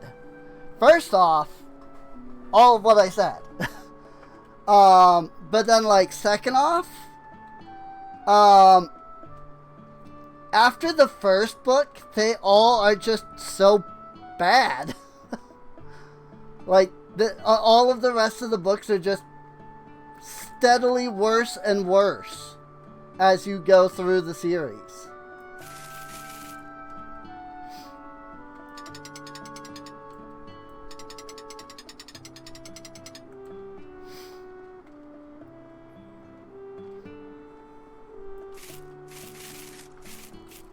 Like, The Lion, the Witch, and the Wardrobe is honestly the best book out of the 7. And that's unfortunately not saying much for the rest of the books. Like, that's not a great position for the rest of the books to be in, when the first book is the best out of them. And even that book is like, eh.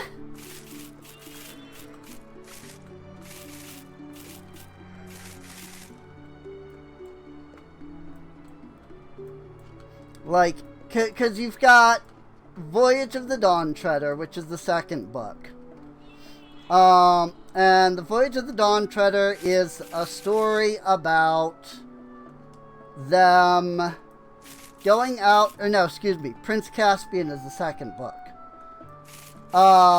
Which is the book that establishes that humans have just always existed in the world. Because Prince Caspian comes from... Yeah, Prince Caspian is a human. And, like, his entire kingdom is all humans.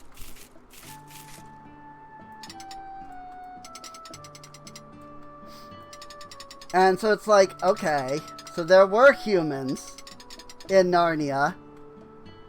You know? Because, I mean, it definitely wasn't that freaking the 4 kids had any children. They did grow into adulthood, but they're freaking brother and sister. So it's not like they were it's not like they had kids.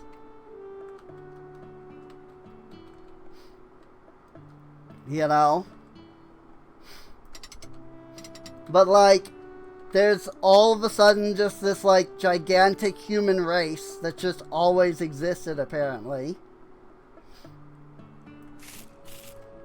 And, like, the humans have, like, taken over since the original 4 kids left. And we're not monarchs anymore. But they've, like, kept the kingdom going and stuff, you know? And Prince Caspian is supposed to be, like, the next in line. And I don't remember what all happens in the story. I've never actually read Prince Caspian, to be fair. That's generally the one that one of my sisters likes the most. But the story is something about, like, his, like, attempt to become the new king after, like, his parents have passed away and, like, somebody else in the kingdom is trying to usurp the throne. And Prince Caspian is like 12. Which, if you watch the movie, the Disney movie, they aged him up to like 20 or even 21. But he's like 12. Excuse me. He's like 12 in the original book.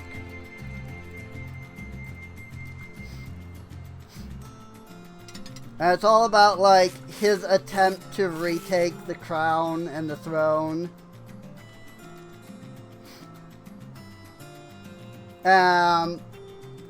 Then you get to The Voyage of the Dawn Treader, which is the third book.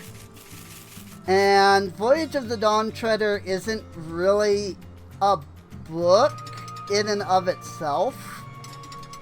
Like, it is, you know, it is compiled together as a book, and you follow the same 3 characters throughout the journey. But it's a series of, like, mini adventures. What it feels like when you're reading it is C.S. Lewis read the Odyssey and decided to make his own version of it.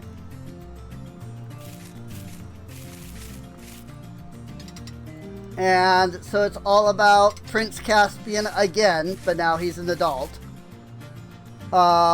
And he goes off on the Dawn Treader, the ship that sails out into the world, and they have a whole bunch of, like, mini adventures where, like, one of them gets turned into a dragon, and, like, they discover the giant that the giant who's, like, sleeping, whose job it is to, like, eat the sun when he awakens, and they accidentally wake him up. And it's like, okay, you know, gotta, like, find a way to put him back to sleep, otherwise he's gonna eat the sun, you know. And it's just a complete and total mismatch of, like, stories that don't work well together.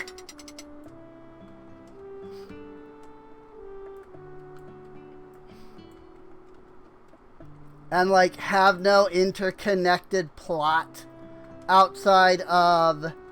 It feels like C.S. Lewis wanted to expand his universe. And so he was like, okay, you know, we're gonna leave the country of Narnia.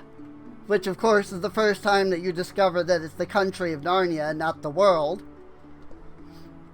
But it's like, they're gonna leave the country of Narnia, and they're gonna go out on this big adventure to do all these things, and it's just a bunch of, like, random stuff that happens. And then you get the Silver Chair, which is... like, the main character has been, like, captured by this, like, evil witch. And he's been, like, trapped in, like, a cell where he's been forced to sit upon the Silver Chair for the last, like, 20 years. And eventually, like, a couple of the kids from Earth come in and, like, save him, and he, like, destroys the Silver Chair. And then he's like, and now I will go become the king. Because I guess he was the prince or something like that.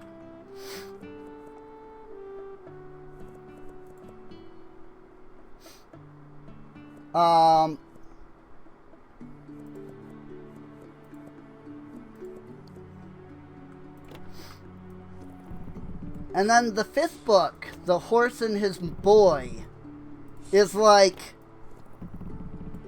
C.S. Lewis went back and basically rewrote the Lion, Witch, and Wardrobe, but like from a different perspective, where it was like, oh, actually, it turns out that like the original 4 kids wouldn't have won if it hadn't been for this boy and his talking horse. And he did some like super important things off to the side that weren't depicted in the first novel.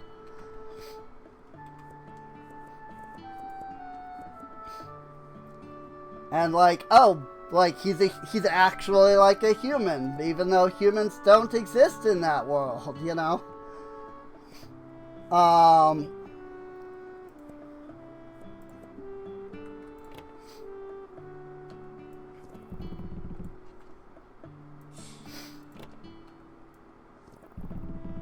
Anyway, it's a really crappy story, and basically nothing happens in that book.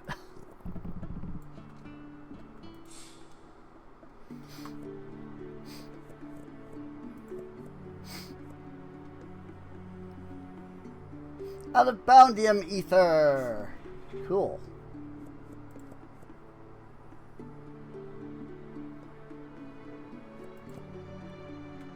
So then let's get some Lunacite Ether.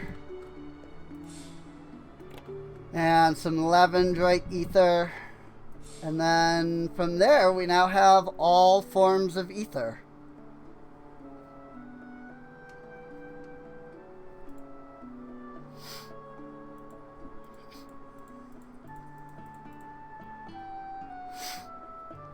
And then, like, C.S. Lewis looked at J.R.R. Tolkien and how he had, like, written the Silmarillion, which was this, like, prologue to the Hobbit and the Lord of the Rings. And he was like, oh, I should do that too. And so he wrote The Magician's Apprentice, where, like, the professor from the first book, like, meets God. And God is like, watch as I create an entire universe. And you go through, like, the creation of Narnia and everything. And it, like, tells you the story about, like, how the wardrobe came to be created. And, like, where the White Witch came from. And stuff like that.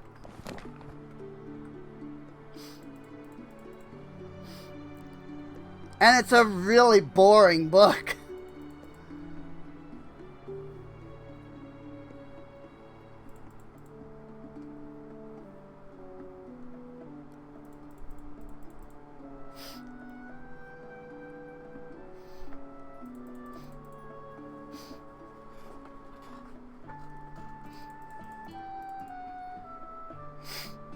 But C.S. Lewis had actually written The Last Battle after he wrote the 4th Narnia book. But he didn't release it right away because he was like, well, I'm going to tell other stories. And so, like, he didn't want to tell the final story because he felt like if he told the final story and then, like, tried to go back and, like, tell other stories, it wasn't going to go well. Not that books 5 and 6 were, you know, good anyway, but granted, pretty much none of them are. But, like, so he, like, left a copy of The Last Battle. And, like, in his will, he was like, a couple years after my death, you know, my family can publish The Last Battle if they want to. And so the final book in the series didn't actually get released until after C.S. Lewis died.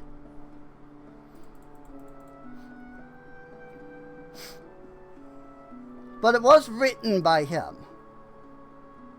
Like, he had written the entire thing, he just hadn't published it. So...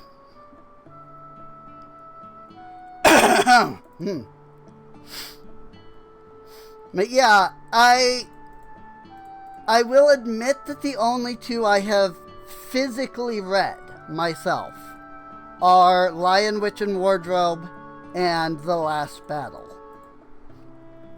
Everything else that I know about all of the other books comes from what my family has told me about the other books. Or just what I've heard in general about the other books. Because I never read them myself. I read Lion, Witch, and Wardrobe because there was an animated, like, movie version that was really poorly done. But it's more or less word for word the original book. Like, the animation is absolute trash. But the actual, like the movie itself is, like, shot almost scene for scene. It's narrated almost word for word. My dad always likes to say, if you turn off the visuals and you just listen, you get an awesome audiobook version of Lion, Witch, and Wardrobe. Because it's almost one to one, you know? And it is. And so, like, I had watched the cartoon, and I liked it as a kid. I was, like, 10 at the time. And then our school would make us do book reports to, like, prepare us for college, I guess. That was what they said anyway.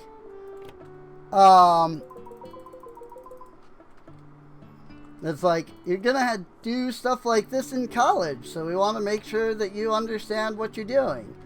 And so it's like, okay, whatever.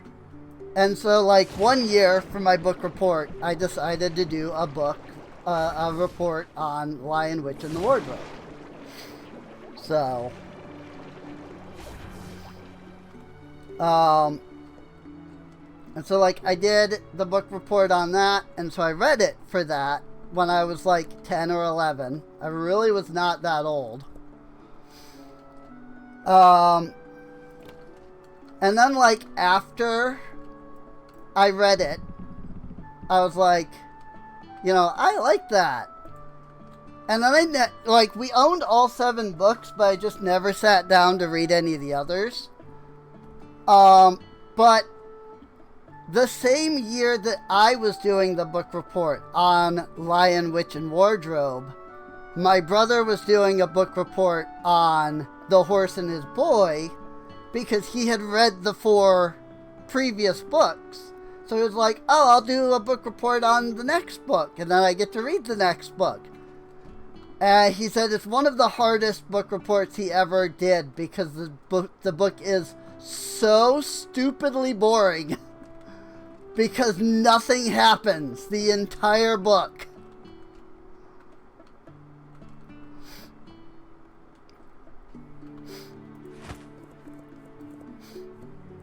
And so, like, I've never read it, partially because of that same reason. Because I'm like, okay, well, I'm not going to bother reading it if it's freaking boring as F, you know?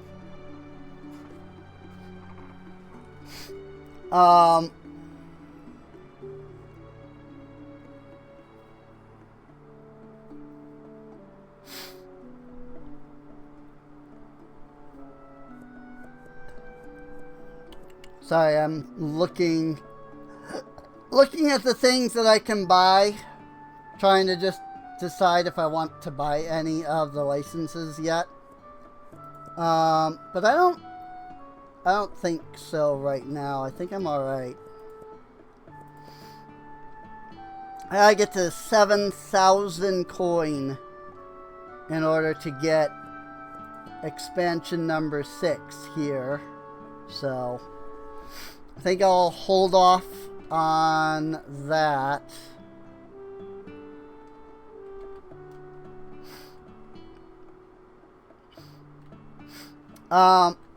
But like, so I had heard, you know, Horse and His Boy was boring.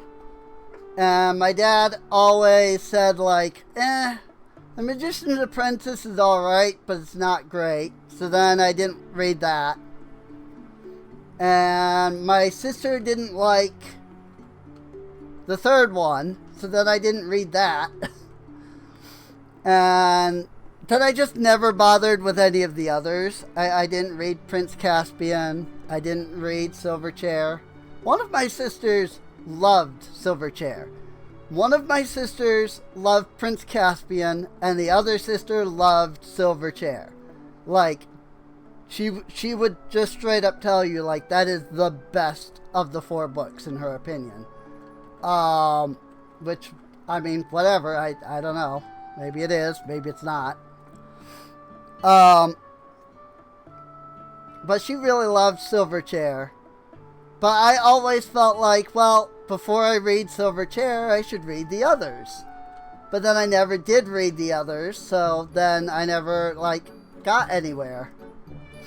And, like, at the tail end of my, like, religious life, you know, just before I kind of decided, like, okay, all of this religion crap is just stupid, you know, like, I'm just not gonna bother with any of it. One of the things that I was really struggling with was the idea of eternity, eternal life, etc. I've always had a phobia of sorts to the idea of infinity and eternity. And so I was like, well, so I went to my dad and was like, explain to me heaven, you know? Like, what is heaven supposed to be like? You know, what is eternal life supposed to be like? And instead of answering the question, he said, well, actually, if you read The Last Battle, it kind of talks about it at the end of the book, you know? Like, this is a really good way that you can kind of, like, see what, you know, what eternity would be like. And in fairness, that is literally the last chapter of the book. You know, they go to heaven and you get a chapter of them in heaven. But it was, you know, he didn't answer the question, first off.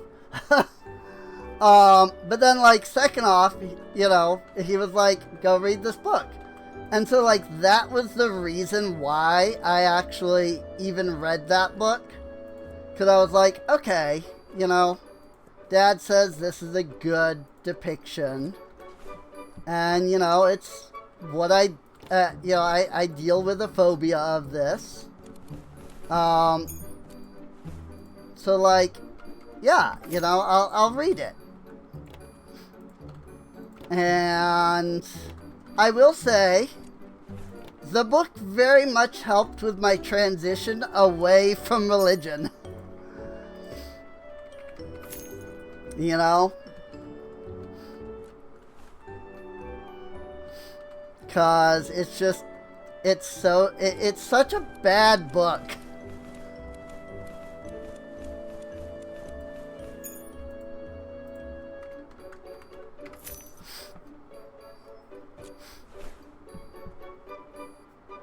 And, like, their depiction of, like, heaven at the end is, like, the world is more vibrant than anything we could imagine. You know, your vision is so perfect that, that there's one scene where one of the characters is, like, looking around. And they turn and they're like, hey, I can see London. And they're in, like, Africa at this time. And they turn and they're like, I can see London. And then the character, like, zooms in with their eyes. I'm not kidding, by the way. Like, they zoom in and they're like, hey, it's our parents. Because apparently their parents had died, which, you know, was never mentioned in any of the books beforehand, but whatever. At least to my knowledge. But they, like, zoom into London. Like, from Africa, basically. Cause like, the country of Narnia itself was, like, situated in the part of the world that would be Africa. Or maybe the Middle East, something like that. But, like, the point is, like, they're still, you know, half the world away from, you know, London. And they literally just, like, they use their eyes to just zoom in all the way. And, like, they can see, like, individual people walking around in, like, heaven, London. And I'm like, huh?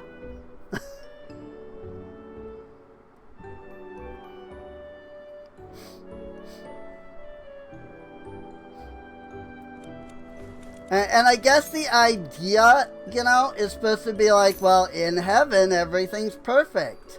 So, of course, you know, our eyesight would be perfect. And we would be able to do anything with our eyes that we could ever, you know, we could ever, like, want to do. And see whatever we want. And, you know, so just, you know, zoom in freaking halfway across the world. And I was after reading the novel, I was like, okay, that was kind of, And then, like, within a year of reading that, I had completely just deconstructed, or whatever the term is. Deconverted. So, just like, okay, you know, like, first off, look, I really don't want to live forever. You know, I really don't. Like, that frightens me more than dying frightens me. I will be 100% honest about that. The idea of never dying frightens me more than the idea of dying.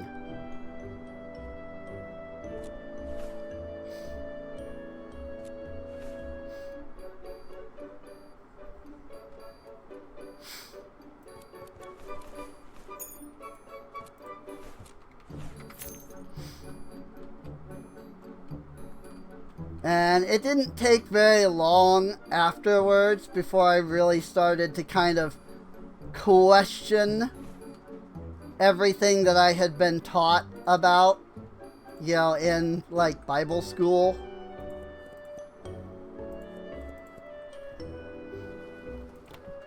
And I was already deconstructed by, like, the age, I was already basically deconverted by the age of, like, 18. But there were still some times where I would think back on it and be like, well, you know, some of these morals, you know, aren't bad. You know, some of the stories are interesting, you know, things like that. And so, like, there was a part of me that kept kind of wanting some aspect of it to have some level of truth. When I ended up here, where I currently live, and I went to a church that was here, where I currently live, and the pastor of said church decided that not only could I not operate as the youth pastor because I was homosexual, as he put it, but upon me getting fired, like 2 weeks later, my entire family got excommunicated from the church. Like, I'm sorry, but, like, nah. You know? Like, I have seen the wickedness of religion, and you will just never be able to convince me to even think about going back to it. Like, I'm sorry, but, I mean, I'm really not sorry, you know? It's just like, there will never come a point where I will be convinced that religion is good.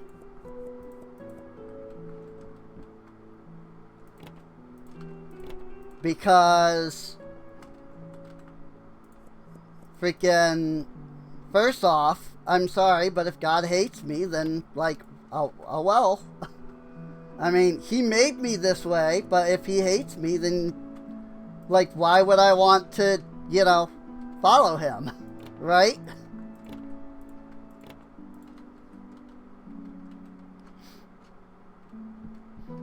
But freaking, like, after, and it's not just that my family got excommunicated from the church.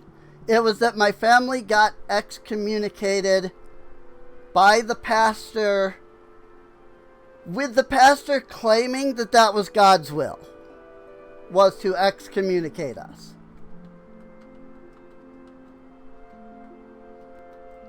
Like, he claimed that God had told him to excommunicate us from the church because we were an evil force. We had been corrupting the church for too long, and it was time for him to take his church back.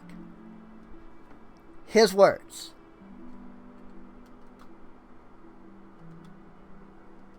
Not my words, his words.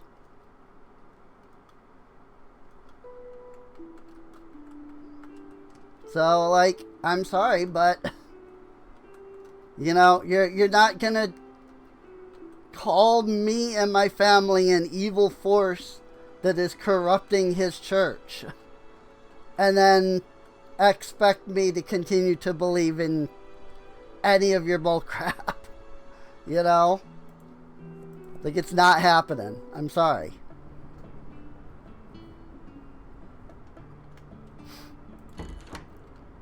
Like, I understand. Huh? Hi!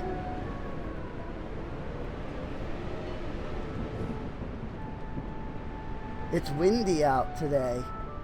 But also, there's a red dragon over there.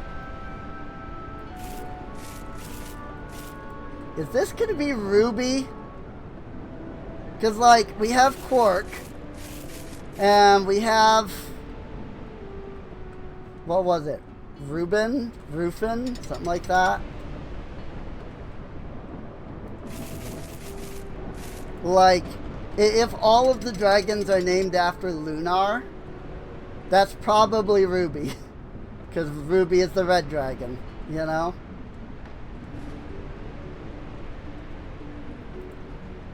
It might not hurt to go talk to Ruby first, because the dragons might give me, like, mining bonus or something. Well, you are way up there, friend. Yeah, I mean, you know, clearly the crazy part is, you know, he believed that he was talking to, you know, his god to begin with.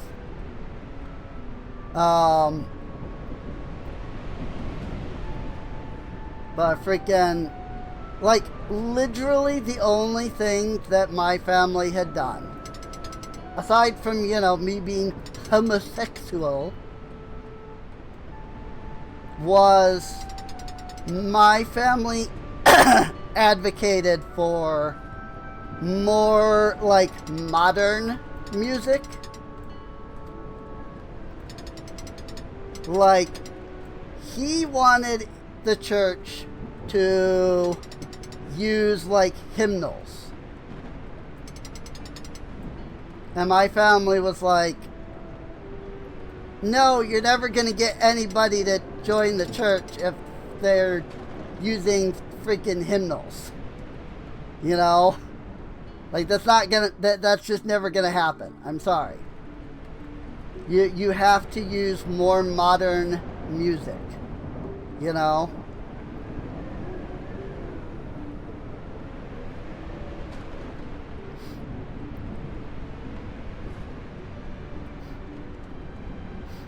And so it's like, I'm sorry, but for him to tell, to say that his God determined that I was corrupt, that we were corrupting his church because we were singing modern songs with, you know, modern instruments as opposed to hymnals.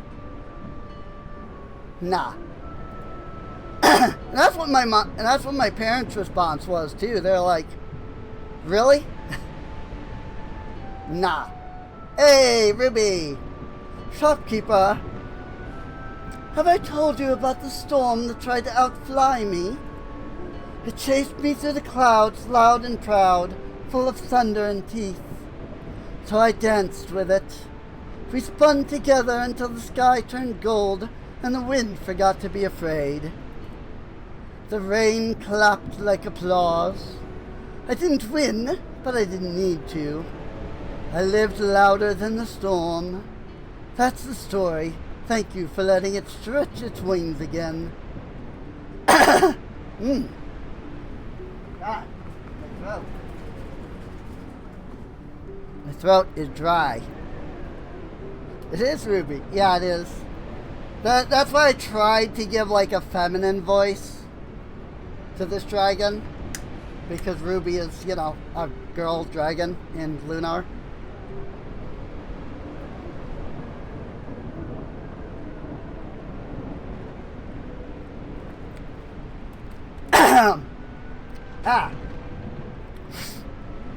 Sorry, I'm just grabbing a drink here.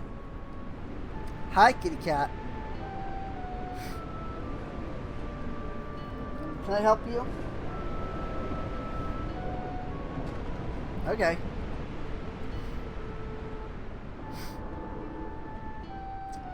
She hopped up, stared at me, and then walked off to her food.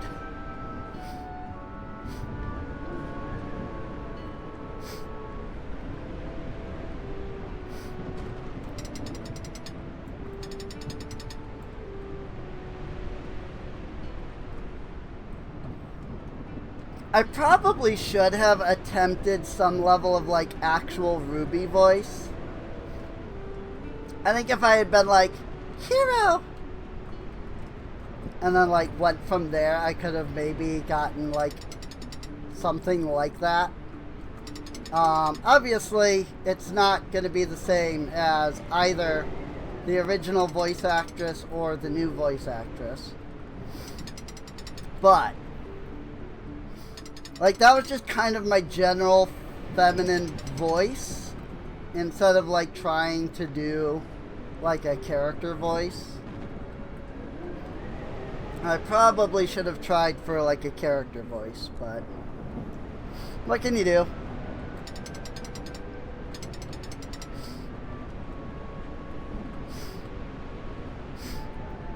It is windy and stormy today. I can even... while we were there with the dragon, I even saw lightning. Also, you can barely see it, but there's a floating piece of land right there. It's hard to see with the weather, but there is a gigantic floating island passing by.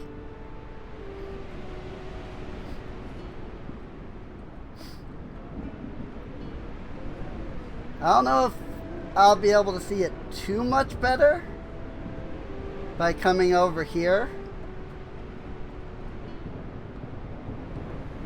But yeah, I mean, you know, that big spot right there. That big dark spot on the screen. That's a gigantic floating island going by.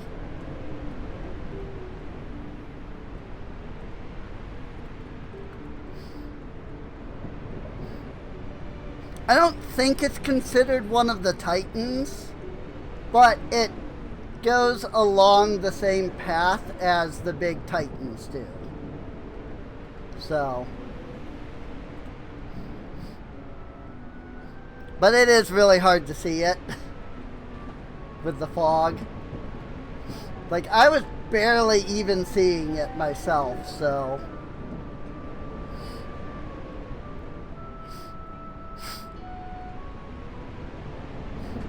But yeah, just a gigantic floating island that just happens to be going by. Nothing special about it, can't interact with it or anything, but it is there.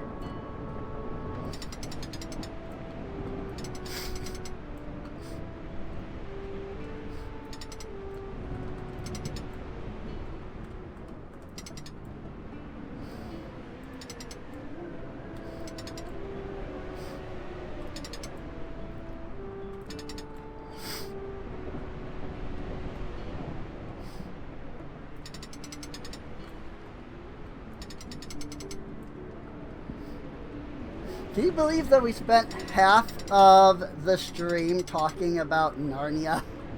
All because of a goat? Like, a goat walked into the shop, and that caused us to talk for 2 hours about the Narnia books. All because, like, I was making a comment about how, because it had been so long since, like, I had read those books, I hadn't really even thought about, like, just straight up talking animals for my universe.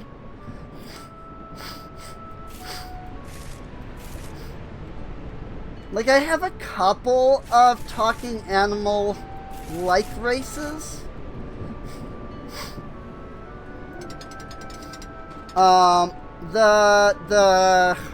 The kit and the kalb, as they're called, are a race of sentient cats and sentient dogs, respectively. The kit being the cats, and the kalb being the dogs. If I remember right, I basically just, like, looked up the Arabic words for cat and dog, because the kit and the kalb live in the, like, Arabian, Persian style, like, regions of the world. And so I was like, well, if they live in the Arabic regions, then I'll give them, like, Arabic style names. And then I just literally looked up the Arabic words for cat and dog. And it was Kit and Kalb. Or at least that's what I found. If anybody knows otherwise, feel free to correct me. But that was what I came across when I was looking.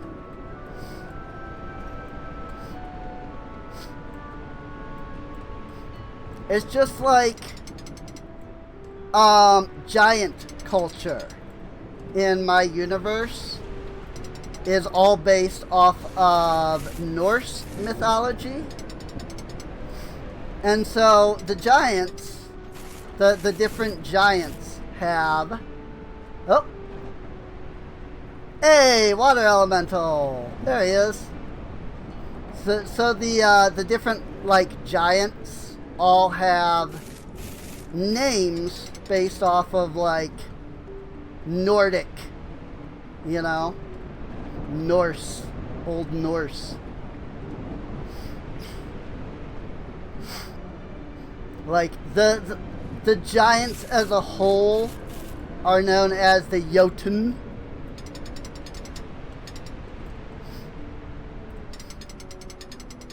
But then the, like, different races of giants are just like, I knowing very little about, like, Norse, I kind of just, like, mashed the word for, like, the thing that the giant is with Jotun. And so it's like fire giants, for example, are the Elder Jotun, because the word for fire in Norse is Elder, E-L-D-R. Storm giants are called the Hreg Jotun. And I'm probably pronouncing that completely incorrectly, but H-R-E-E, or H-R-E-G-G, Hreg. So they're the Hreg Jotun. Because, and I don't think there was a word for storm, but there was a word for lightning. And so they're not storm giants, they're lightning giants, technically.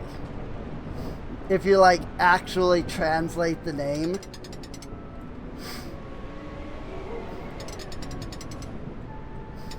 So,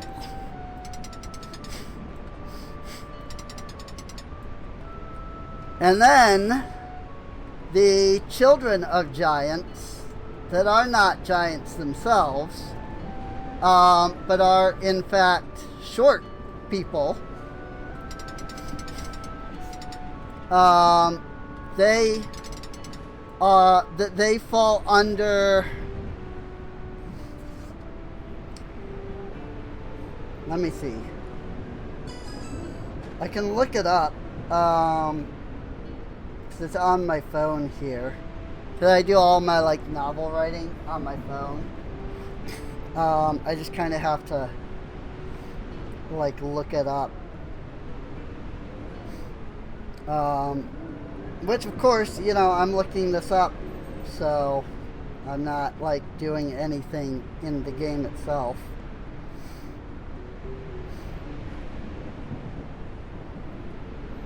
Let's see. Neothox introduction. Oh. Was it? That's right. I think Elder Jotun might be the children. 'Cause I'm looking here, and I call Neothok. I call Neothok a Sveljotun, which is ice and giant mixed together. But their race as a whole is known as the Mensker.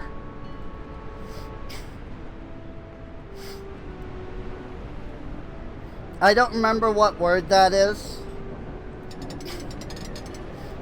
But I remember like looking for something and finding the word Menskr, M-E-N-S-K-R.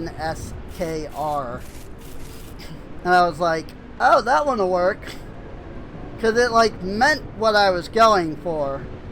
I just have forgotten since then what the actual word meant.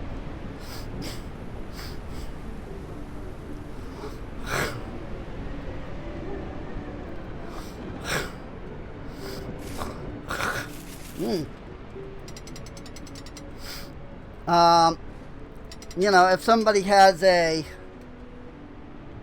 English to Old Norse dictionary, which is what I used, feel free to look it up. I don't remember exactly what it meant. I just remember that what it translated to was exactly what I was looking for. And so I was like, okay, that'll work. And so they're called the Menskr. And the Menskr are divided into multiple tribes based off of the giant that they are related to. So like a Menskr that is related to like a fire giant, for example, would be an Elder Jotun. I think I must have had a different word for the actual giants, but I don't remember what it is now. I have to like look around and see if I wrote it down anywhere.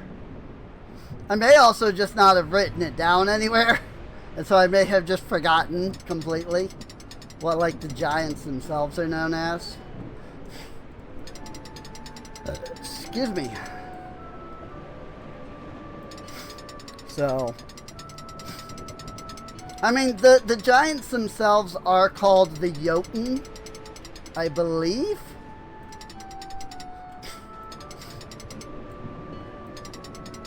But then they're like Menskr, like children, tribe.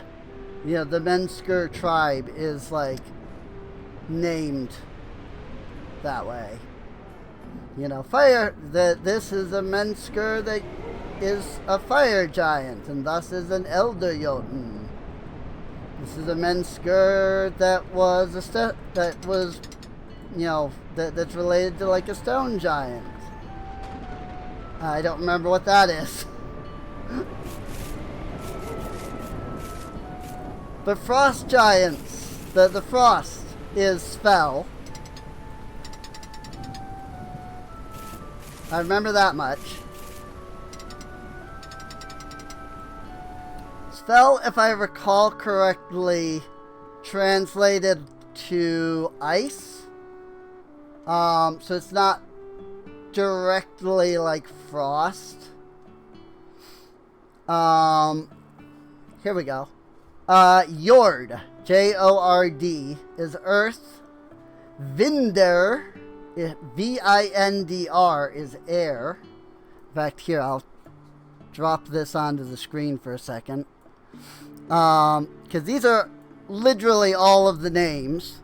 Like, you've got, you know, Jord is earth, Vindr is air, Freg is lightning, Myrkir is darkness, Elder is fire, Svel is ice, Vatn is water, Ijos is light. And then you basically just take the element. You know, a stone giant would be a Jord Jotun. A storm giant would be a Freg Jotun.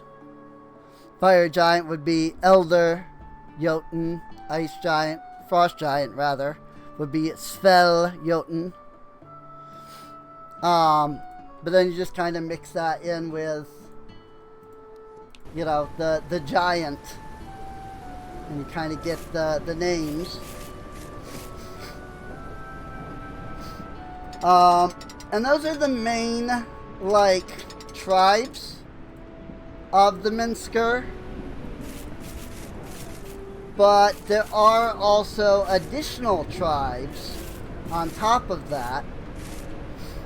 Because on top of the usual, like, stone giants, storm giants, frost giants, fire giants, cloud giants, there's also, like, the hill giants, right? And they're descended from, like, the giants, but they were, like, did a lot of inbreeding, and so they kind of became really stupid. And then, like, the hill giants did not only, like, did inbreeding and ended up, you know, creating their own race, but then, like, in the process of the inbreeding, some of the hill giants were then born shorter. And those turned into, like, ogres. And then, like, as the process continues, the giants, like, get smaller and smaller. And so you've got the stone giants, and then, like, they're breeding, but then their children are like diminishing in size, and so then, you know, you get the beginning of the beginnings of the Minsker, with each giant's offspring that are, like, short.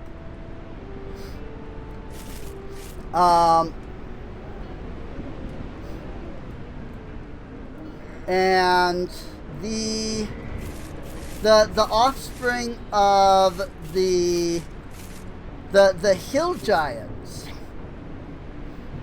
were ogres and, like, ettins, but then their offspring, as they, like, attempted to, like, breed with other giants,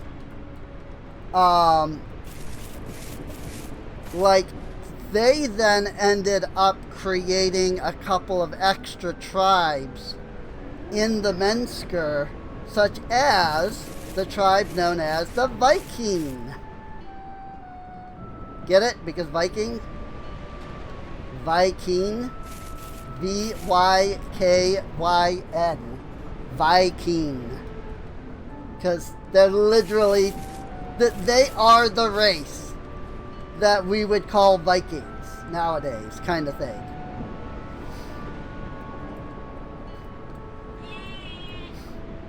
And, like, they're the ones that kind of passed on all of the, like, Nordic,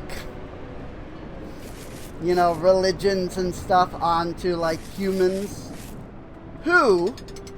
Humans are the product of Viking children, who, once again, were too short.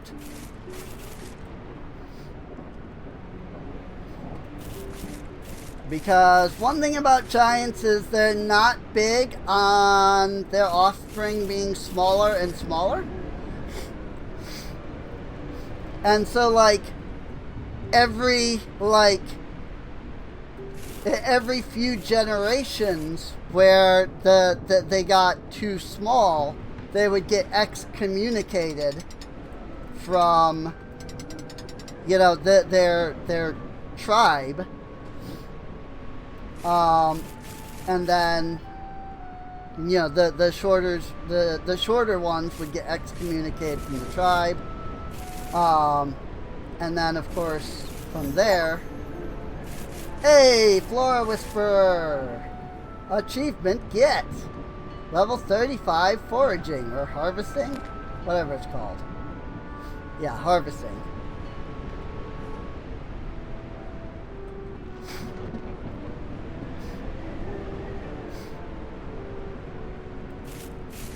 But yeah, so humans actually are, in my universe, the children of giants who grew shorter and shorter and shorter and shorter.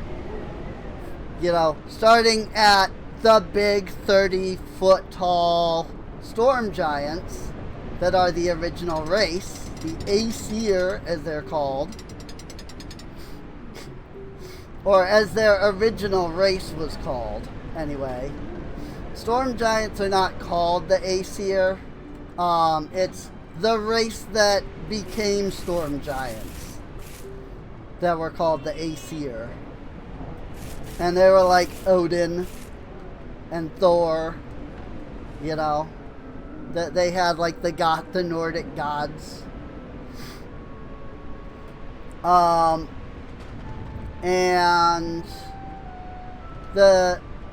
as time goes on, they get shorter and shorter and become the different races of giants. As they get excommunicated, go off, adapt to a new environment, you know.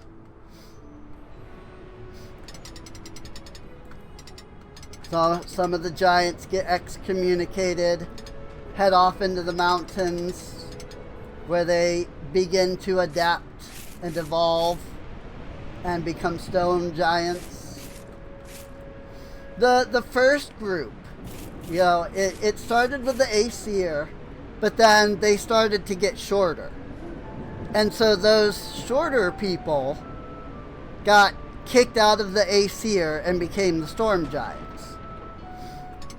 But then they got a little shorter, and that group got kicked out of the storm giants, and they went off and become like cloud giants.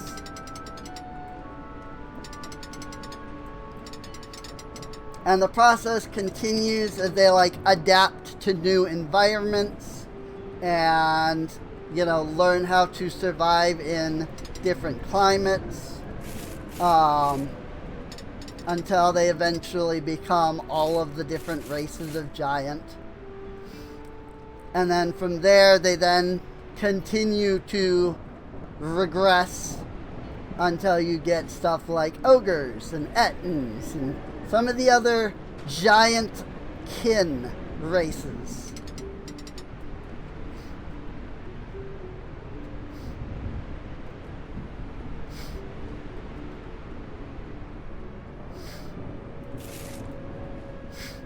And then, of course, from there, they then continue to shrink until you get the Mensker, which are the Goliaths.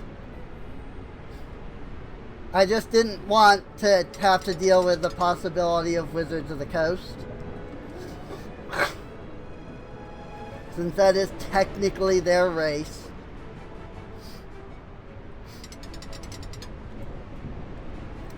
So, you know, the Goliaths of my world go under the term Mensker.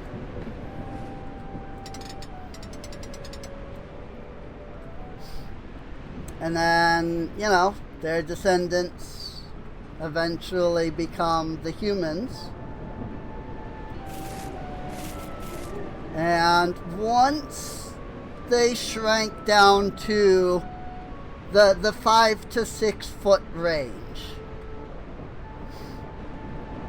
the curse that had been placed on them that was causing the shrinking seemed to stop, because they did not continue to regress in size. At least not for quite a while. Not until a group of them ventured deep into the mountains to escape a war that was going on. And they dug themselves so deep down into the mountains that light could not reach them. And with the lack of sunlight, their regression began again, and they began to shrink more and more and more. until they got to about 2 foot tall. And that's where the gnomes come from. I bet you thought I was going to say dwarves. But actually, the dwarves are not related to humans in any way. The dwarves, the race that becomes the dwarves, were known as the Vanir.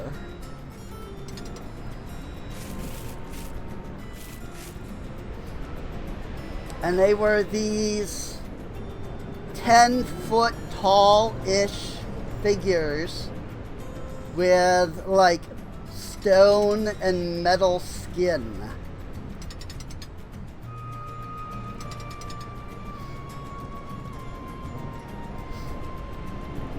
And eventually the Vanir fall under a curse where they begin to regress and shrink, and their stone and metallic bodies begin to transform into flesh.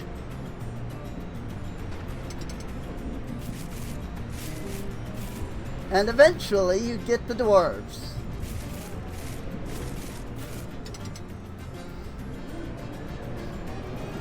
Unfortunately, you don't only get the dwarves from that, because the ones with the stone skin become the dwarves. The ones with the metal skin become troglodytes.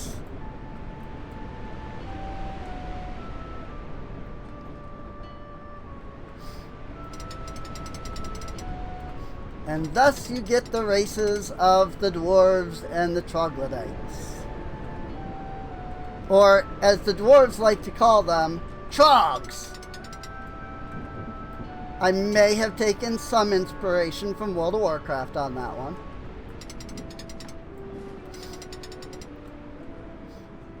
But yeah, because they had the metal skin, like, that slowly transforms into, like, scales.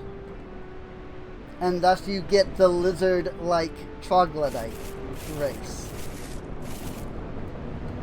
Not to be confused with actual lizard folk, though.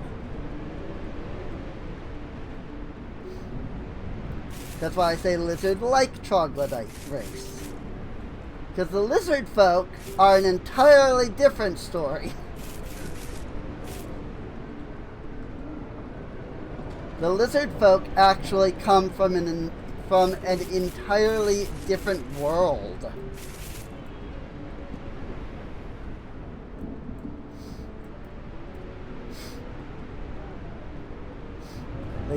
The lizard folk come from a world of like a big like marsh planet, basically.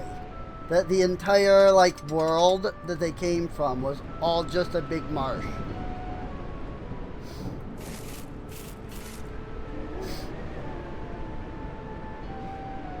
And nobody's quite sure how they got to, you know, the world of Versamy, my world. I know how they got there. But in universe, you know, nobody's really sure. Really the only part that's actually known about the lizard folk is that they sort of appeared one day.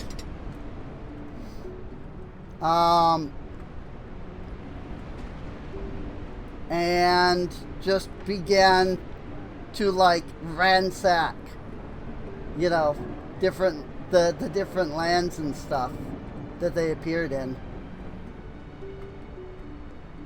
Just began attacking everybody and like taking all of the land, and nobody's quite sure where they came from, but they had their own set of gods. And they had their own, like, culture.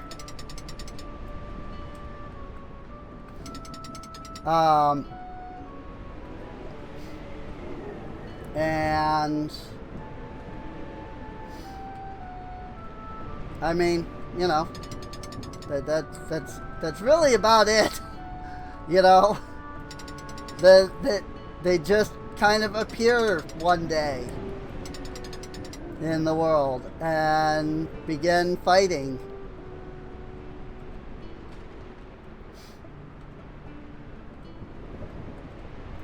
And so naturally, you know, you got these invaders that just kind of appeared out of nowhere. So of course people are fighting back against them.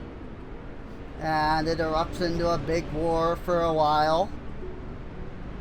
And while the war itself is never technically ended, you know, the lizard folk always cause trouble. And, you know, people are always fighting them. The main, like, conflict comes to an end as the lizard folk are kind of driven into the marshlands where they just seem perfectly at home, to the point where, like, nobody can really touch them.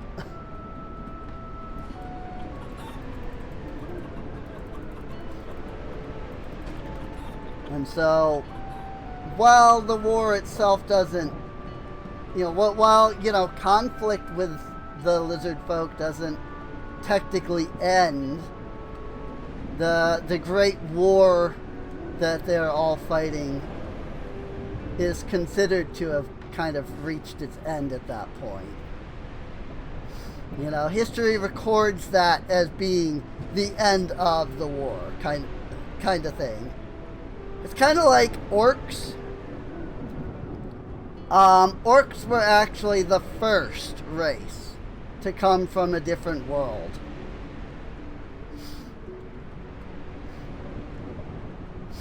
Orcs and their goblin allies just appeared one day.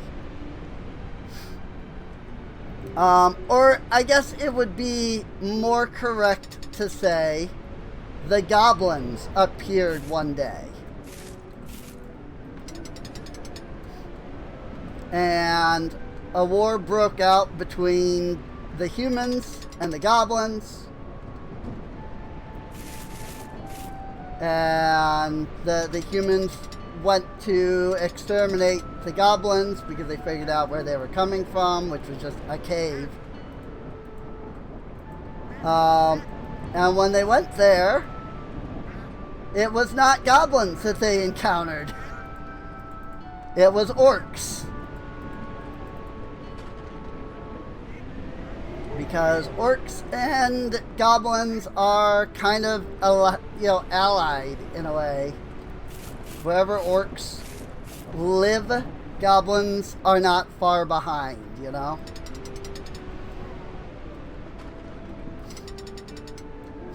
And it was the orcs that introduced the concept of gods to the world.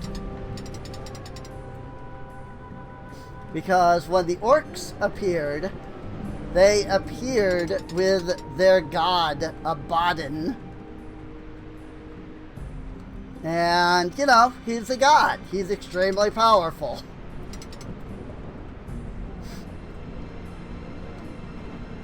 And once the other races kind of figured out, like, you know, they call them gods, and, like, this is what they mean. Then they started, like, looking at other people around the world and going, oh, you must be a god because you're, like, super powerful. And thus the introduction of gods to the world. The world remembers Greyville, though only in pieces. Allow me to share what I recall. Cursed land, lost between time's teeth. The soul wandered, seeking freedom from the hollowing. But the deeper they dug, the more crowns they found, each bearing the same burden. In the end, there was no cure, only a seat on a quiet throne and the weight of remembrance. I think we've read this one, actually. That's alright. We can read it anyway. Thank you for walking that thought with me.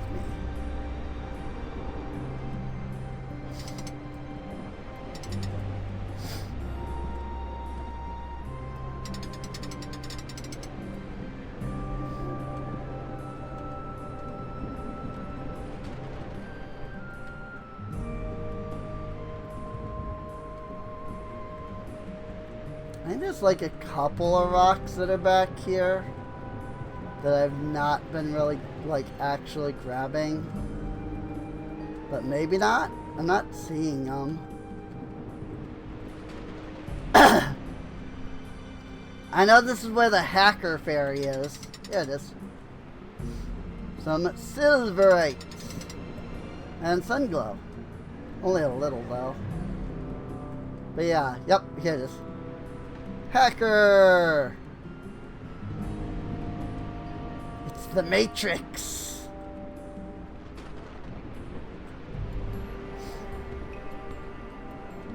But yeah, there's the green fairy, Hacker.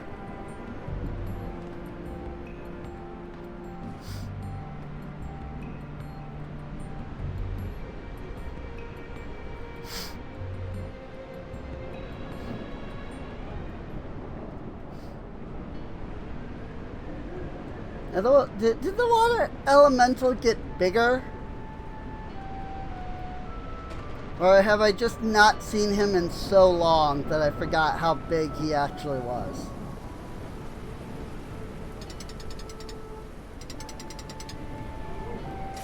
He probably is still the same size. I've just, you know, it's been forever since I've seen him. So...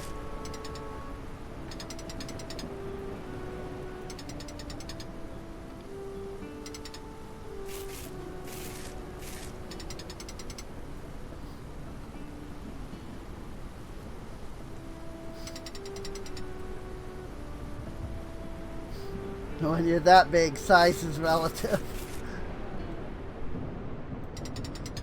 True enough.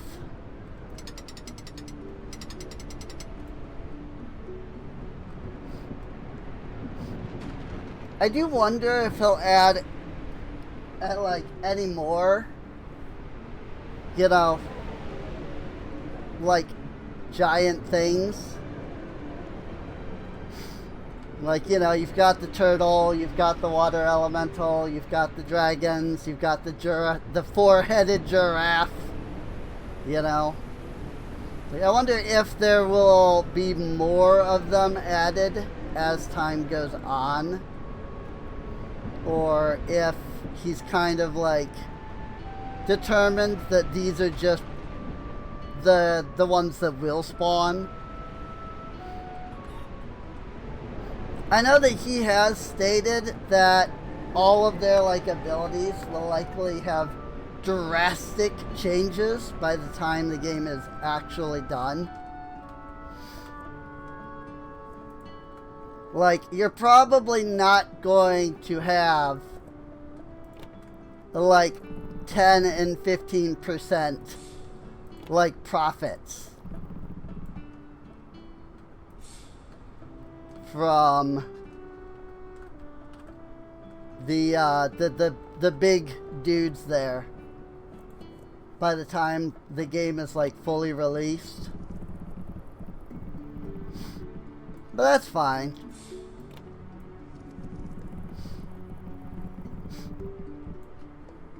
And almost definitely the developer speaking directly to you will get tuned down, so it's not giving you a gigantic 50% buff.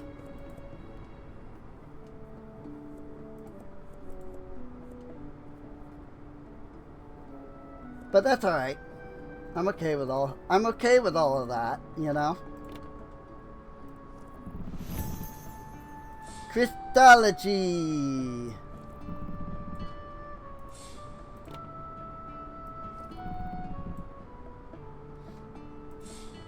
Whoops. I grabbed the blue sky star, not the blue sky shard.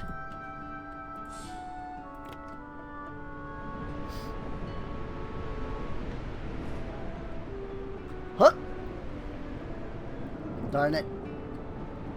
Huh.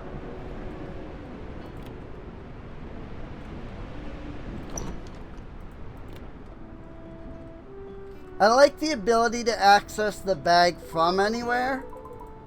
I just wish there was an option to put stuff away from anywhere. Because freaking, I'm always having to like run back to the thing in order to put stuff away now.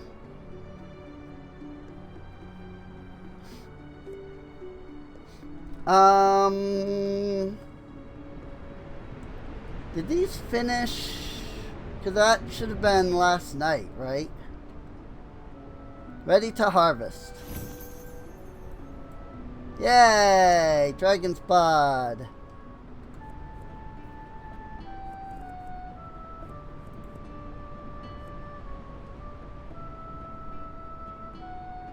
Dragon's Bud, right there.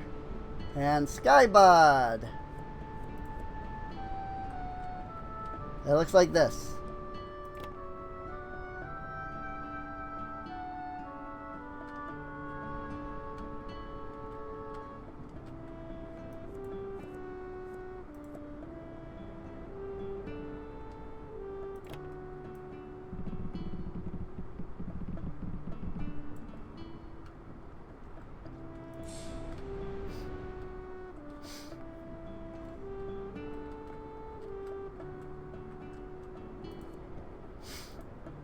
$3.40. Well, I just don't sell produce though, do I? Like, all of this stuff is just full. Bud. Dragon's Bud. Whoa!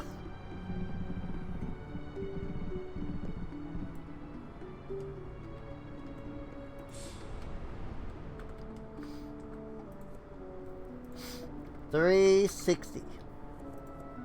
There. Now we'll see if we actually sell any of that.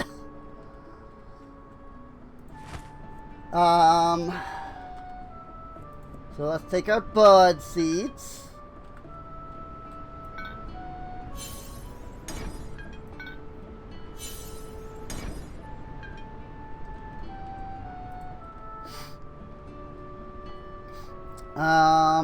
Let's see, right now it's just gonna give me fresh earth bud.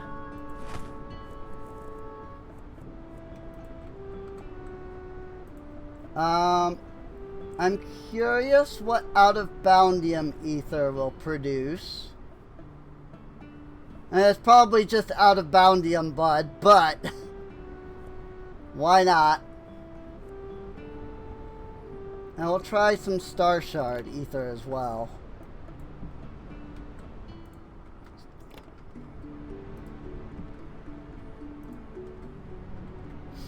Starbud and, oh, glitch bud. Ooh.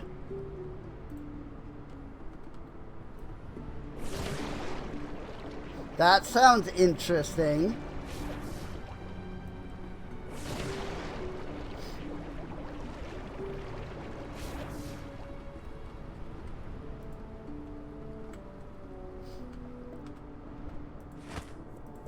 Pay off all of our bills. And you know what? While we're here,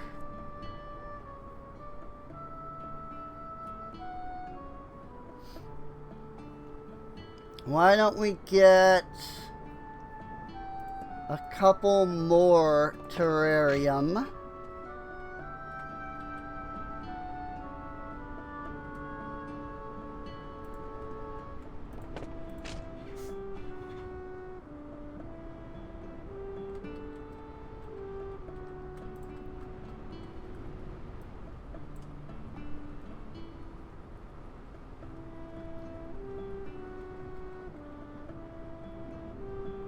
I must have accidentally hit Alt at some point,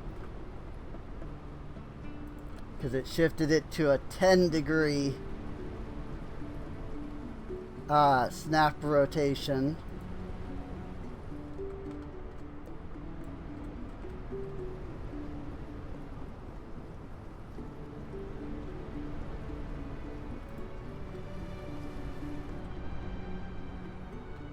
That'll work.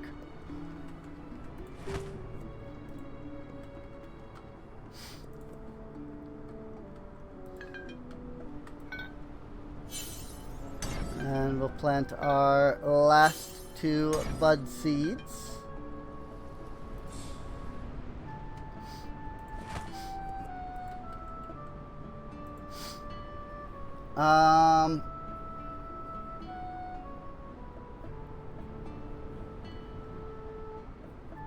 Star Shard, Out of Boundium, Dragon, Blue Sky. So let's do Lunacite. Put 1 Lunacite in there, 1 Dark Lunacite in there. And water! And water!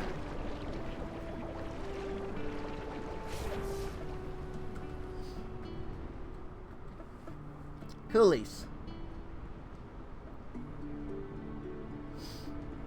I really would put these somewhere else if I didn't have to then, you know, take the ether and put it back into the bag of storage. I don't like them being here. Like, I don't like them being in the spot. But like the bag of storage would just get annoying. Like, it would just get annoying having to, like, you know, put everything back into the bag of storage. And I suppose I could just leave it out and it'll automatically go back in at the end of the day, but whatever.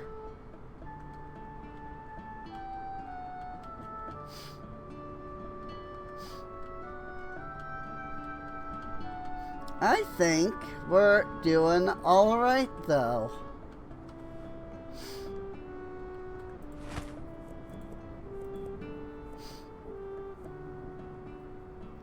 Selection of tall shelves. Ooh.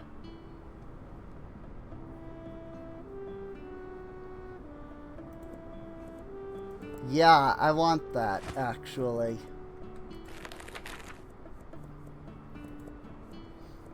Yeah, tall corner shelves and tall edge shelves. Heck yeah. Don't mind if I do.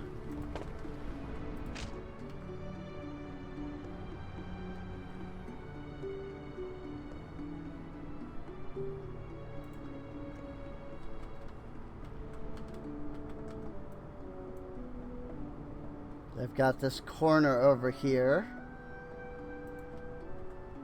and I really wanted to, you know, bring it together like that.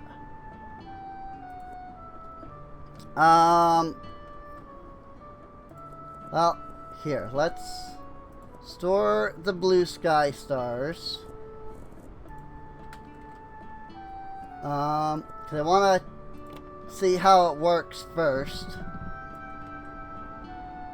Okay. That seems about right.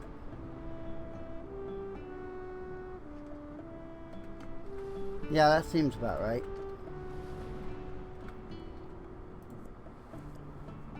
Dragon blood.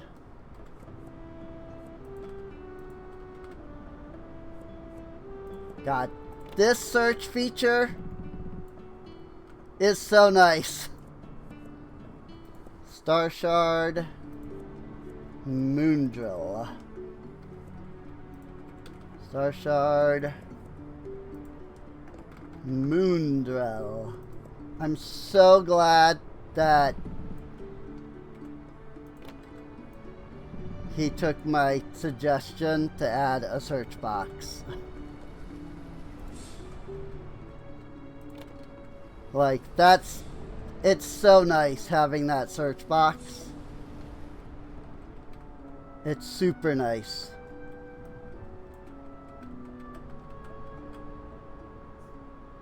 Now, the issue that I see here is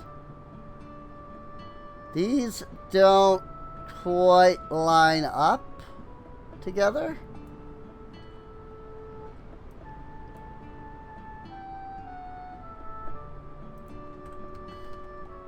And I'm probably going to have to bring that forward a little bit too.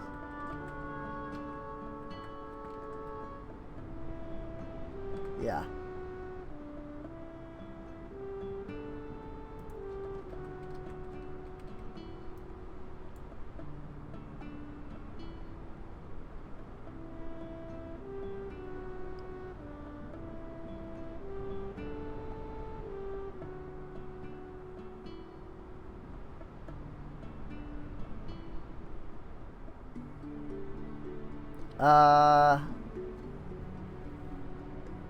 I need it to actually be here. I need to move this shelf over slightly so that it lines up with that. Move this shelf over slightly so it lines up with that. Cool.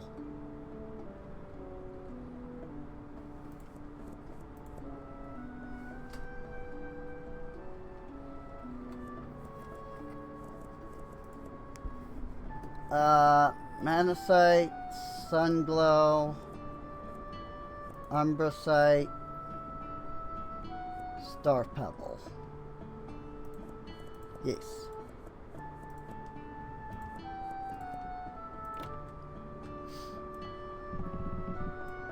Whoops.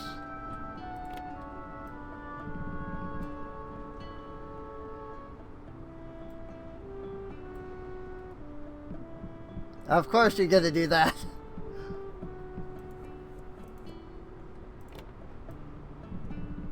I saw that coming, but I was prepared.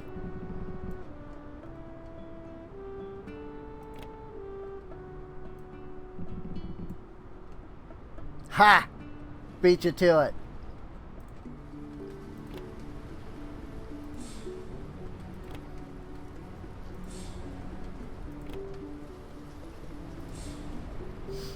Cool. Alright. Actually don't have a use for this at the moment. So I'm just gonna go ahead and box that up. And then we'll just take this shelf and bring it around.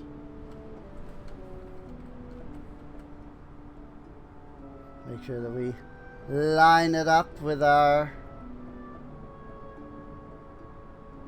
dude bro here.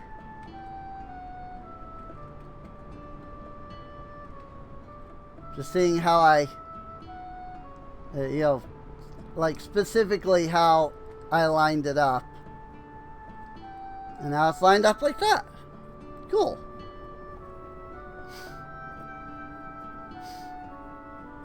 You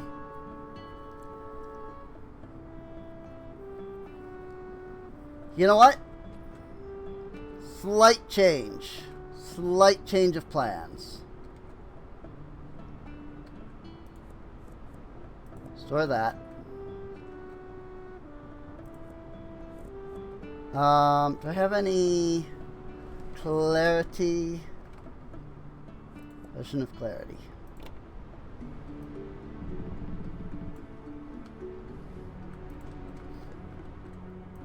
Go ahead and store that. Water breathing. Have 4 of those. We'll put that here.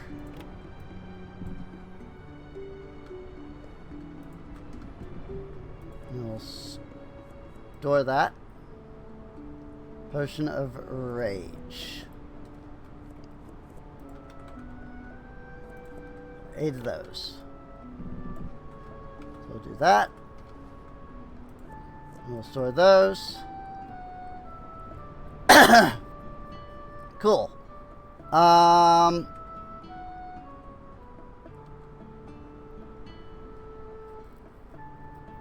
Now I want to take back the moon drill as well. And what I want to do next is I want to grab my blue sky. I want to grab my star shard. I want to grab my moon drill. I don't remember what the other one was.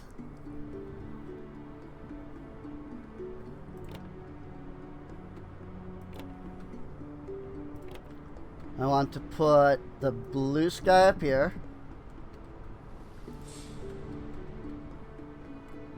I want to store the field journal. Then I want to pull the field journal back out, put it up here.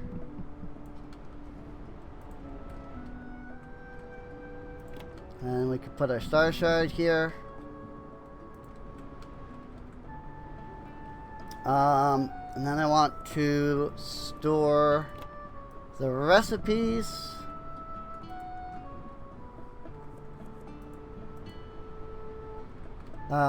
Actually, I want to store these two because I want the field guide. Recipes can go there. Field guide can go there. I like that a lot better. What else? What other crystal was I selling? I have forgotten.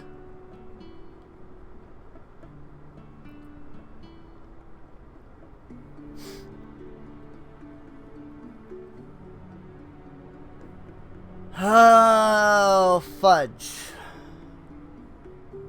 Is it the dragon's blood?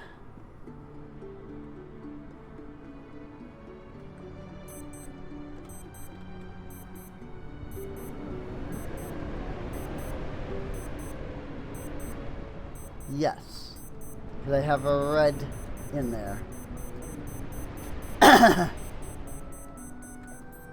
So it's the dragon blood droplet.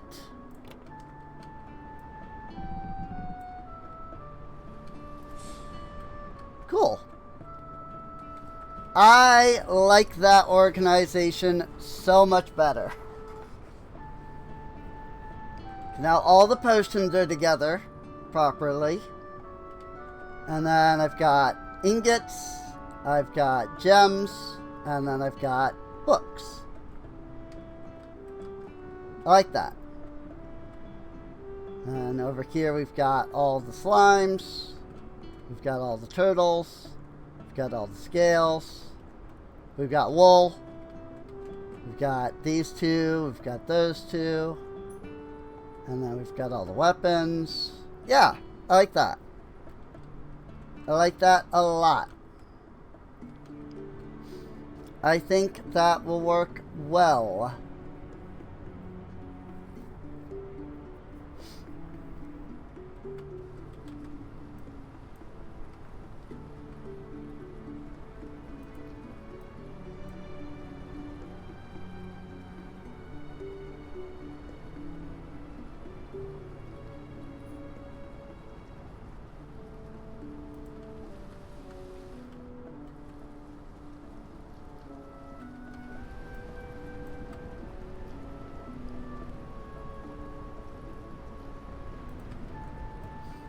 And this allows me to have a small gap in between each of the terrariums.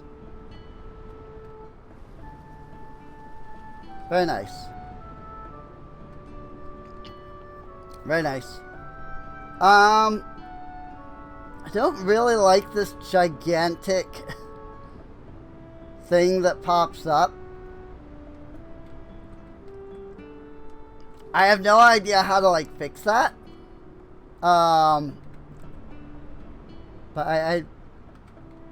I would say that that's one thing that I feel like is a little off about it. It's just that gigantic thing that pops up. Again, I don't know how you would do it otherwise. Maybe just make it a little smaller. But beyond that, like, I don't know. So I'm not going to sit here and like try to, you know, tell the dev like, oh, you gotta change this. Because like, I don't know. I'm Ombrow's Light, Water's Blorb, and Ruby's Torch. Plus 3 tending, 15% profit. So what is that? 30, 40? 40% profit altogether? 15, 15. Yeah, that's 30, that's 40. So yeah, we got 40% profit.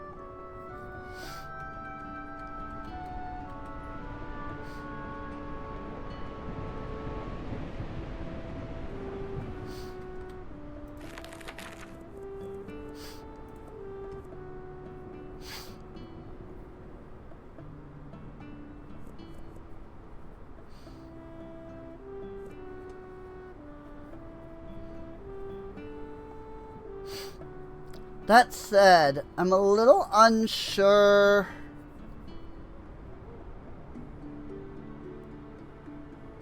what to do with the Memoria extractor.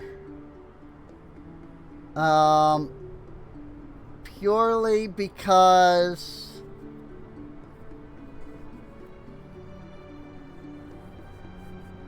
like I'm getting like 48 from each like extraction,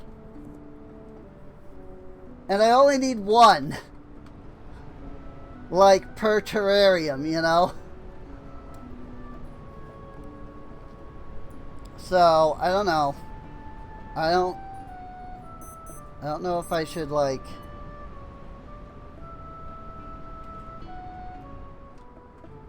just not extract, like constantly extract, you know?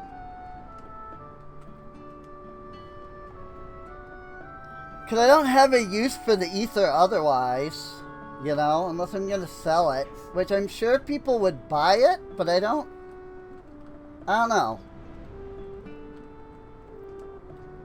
Like, would I want to sell the ether? I suppose I could.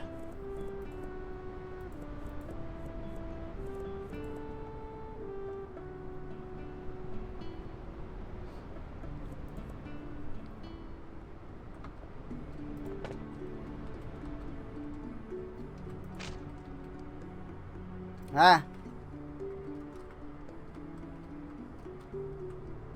Forgot that this thing is like way bigger than the produce. Well, it's not way bigger. It's just looks like it when you're looking at it from this angle, but if you're lining it up, you want to line it up with these. So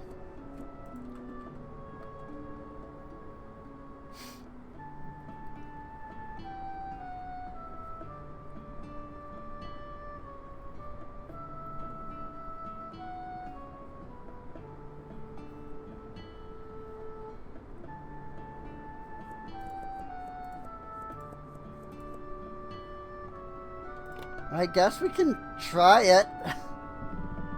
Oh, those are a lot.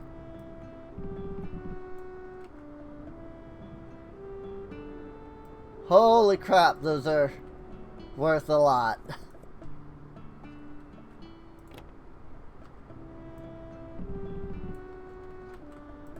Okay. I did not realize that they were worth so much. Blue Sky Ether isn't worth that much. What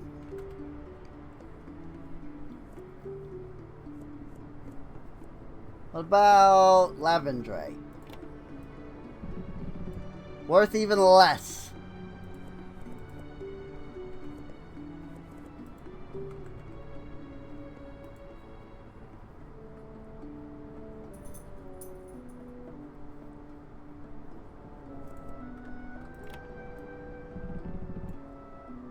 That makes sense. It's basically the same 4 that I'm using over there. I'm just not using the Chromaflux, which is the Out-of-Boundium. Which I wonder if the Chromaflux would sell better than the Blue Sky Star.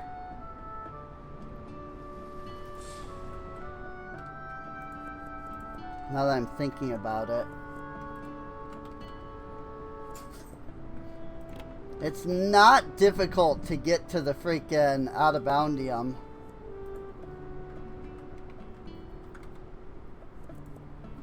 $26.40, yeah. That absolutely sells for way more.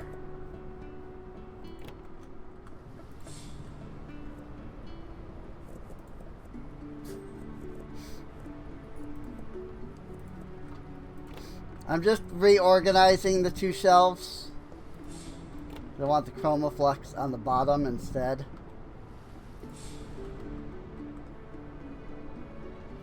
Essentially the same order I have it here. Dragon's Blood, Out-of-Boundium, Star Shard, Dark Lunacite. So I have it over there. So $23.90. Whoo! $42.70. What the frick? $32.60. $42.90. Holy frick ball. That's some monies.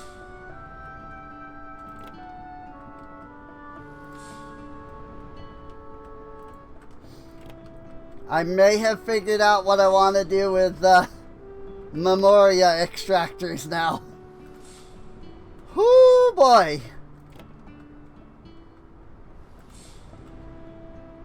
Because that is some money. Like, if either of these sell, like, that's some money. If either of these sell, though, whew, $42, man. Oh my gosh. Same as it's the same here. The Chromaflux and the Moondrill are expensive. That's insane.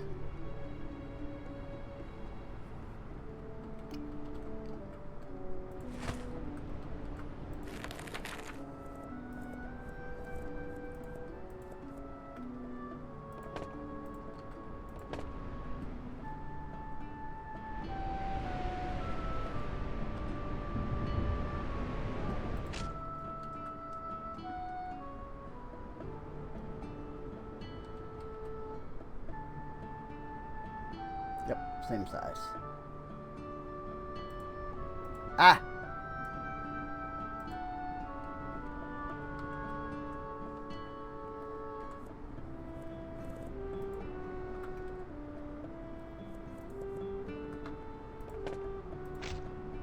One, two, three.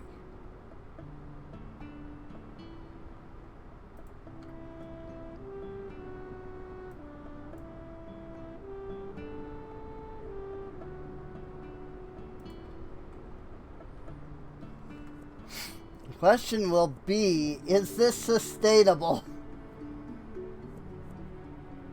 Dragon Blood. Out-of-Boundium. Star Shard. Dark Lunacites.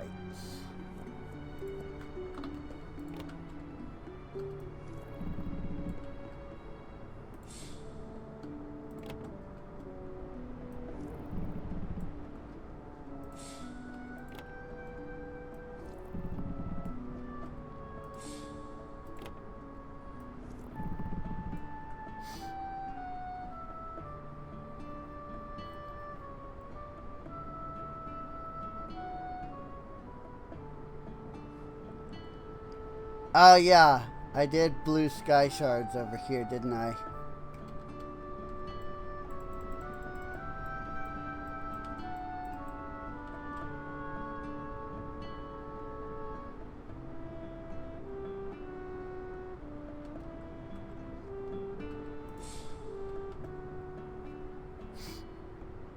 Alright, well, that's still good.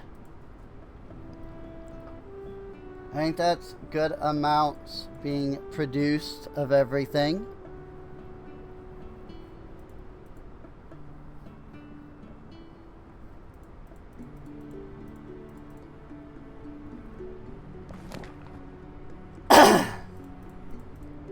$6,800.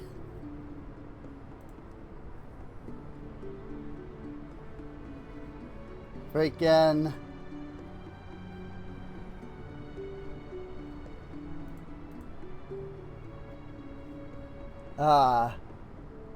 experience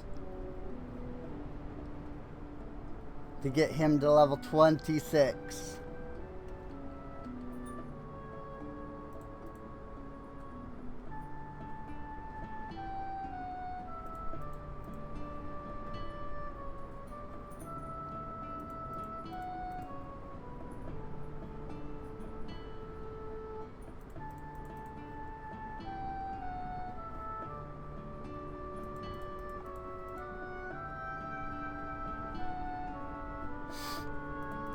I don't believe you have to get to level 35. In fact, I think I already have the achievement for, like, Teddy here.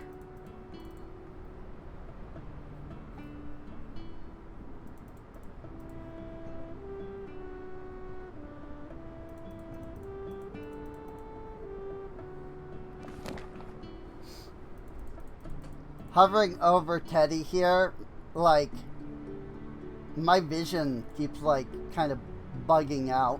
In case anybody's wondering why I, like, go away and then come back for a moment, you know, just for a second, like, it's because, like, the outline here around him and, like, my terrible vision, I'm getting, like a glitch in my vision by staring at him with this outline. The moment I look away, it goes away, though. And then I can look back, and then he looks fine for a moment. Oh, I didn't do my ores. Metasite, Star Pebble, Sun Glow, Umbrasite.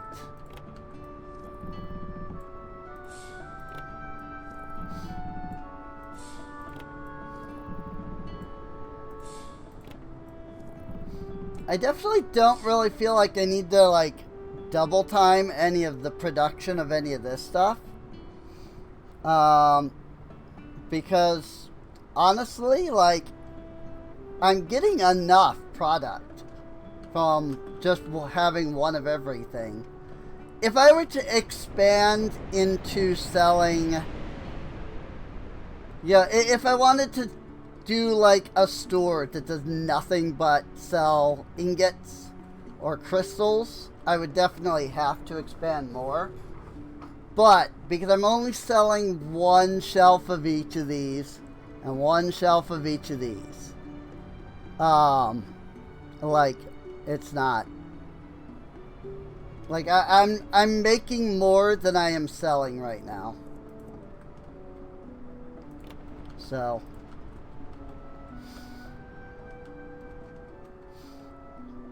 freaking new product, man.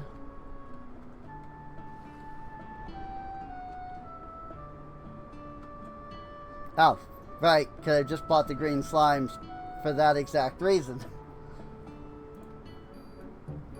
Alright. Let's get the day going. I do think that I'll be ending the stream after this day. Once again, we only managed to do 3 days in today's stream, which is real interesting. Because, like, around the 3-hour mark, I was thinking like, hey, we've managed to do, you know, essentially 2.5 days here. Like, I might be able to get one more in. 45 minutes later, I'm finally starting the day. So, yeah, nope, that's not happening. That said, I don't actually know how much of, like, these scales were actually selling.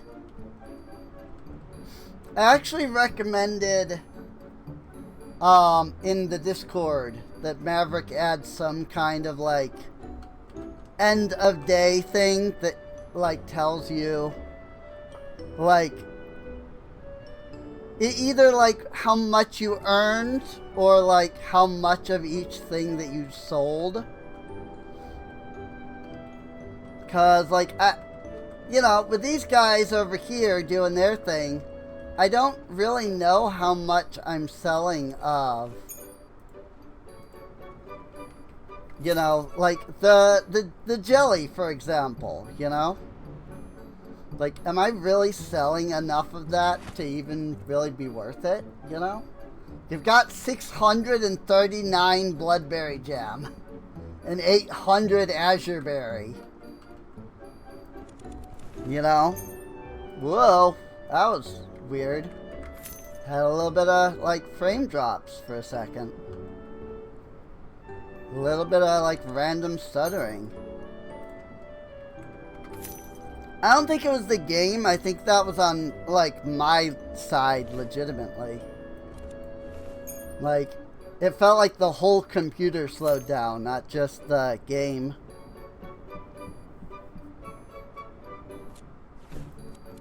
I gotta say, that's one thing I will... The frick are you? Owl? Ha! I've never seen this before. I've never seen adventure owls before. That's so cute, especially the ones in the pink.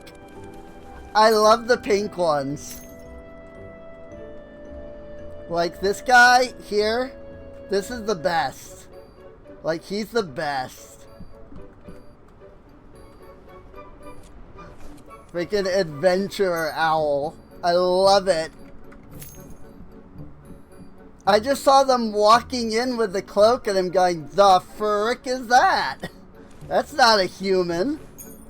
It's a freaking owl. Oh my gosh, I love that.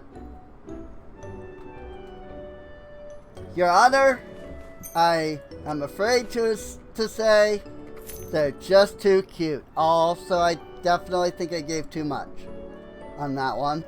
I might not have, but I don't think I typed the right number.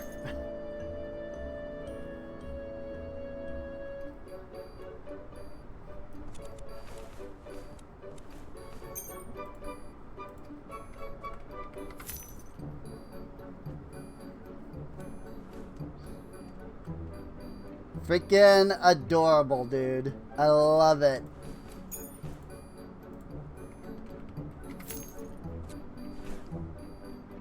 He's like, yeah, I'm an owl, so what?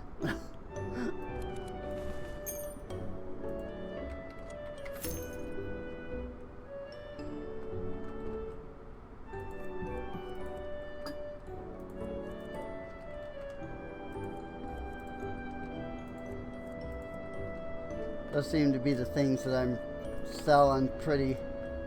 I don't know that it's that I'm selling them pretty regularly as much as it is that they have far less that I can, like, store on a shelf at a time compared to, like, everything else. So I'm constantly having to, like, refill them.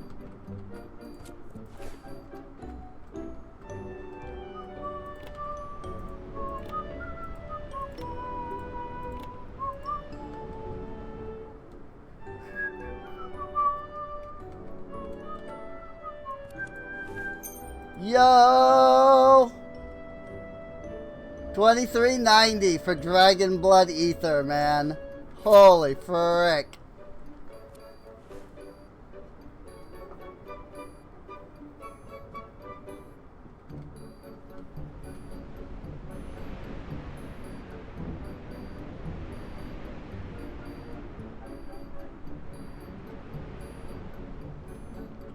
Whoa, you can really see the lightning now, though. Holy frick, dude. Now that's dark. You can... Oh, wow. That was so bright.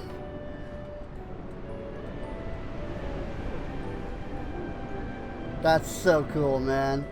Nope, I don't actually have any customers. Ew. I love looking at lightning. I was gonna be honest, like, lightning is so cool to look at. Like, just the idea that, like, a bolt of energy can just go from the sky down to the ground and freaking illuminate so much stuff. I don't know, man. It's just cool. Lightning, legitimately, like, real life lightning is just really cool.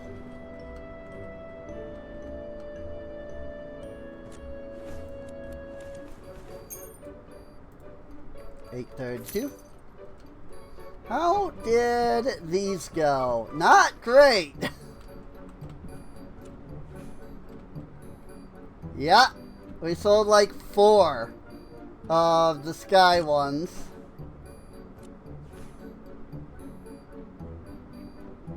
We sold 5 of the dragon's bud. 48. So 3 sky bud and 6 dragon's bud, I think. Maybe only 5 dragon's bud. Oh, I don't have a freaking chandelier over here. Hang on.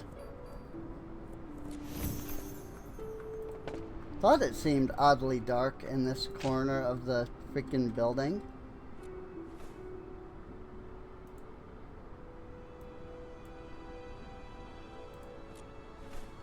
Better. Nope, and the candle has worn out. Which means that the music has stopped.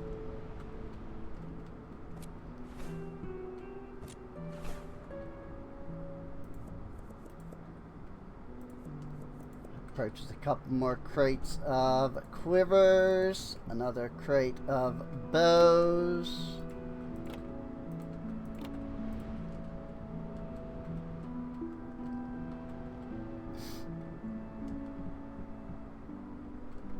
Ooh.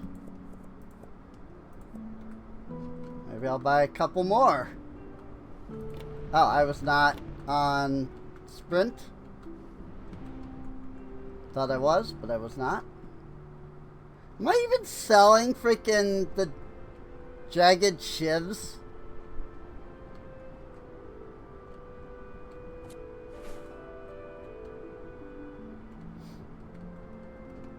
Like, I don't feel like I've had to buy those daggers in a while.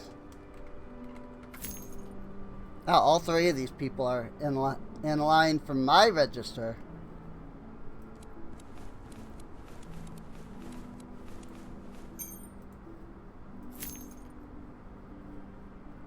You brought exactly enough money with you. Well, I can definitely say I sold 1 shiv. Because, I mean, that person bought 1. I just don't know, like... I guess I must be out of stock.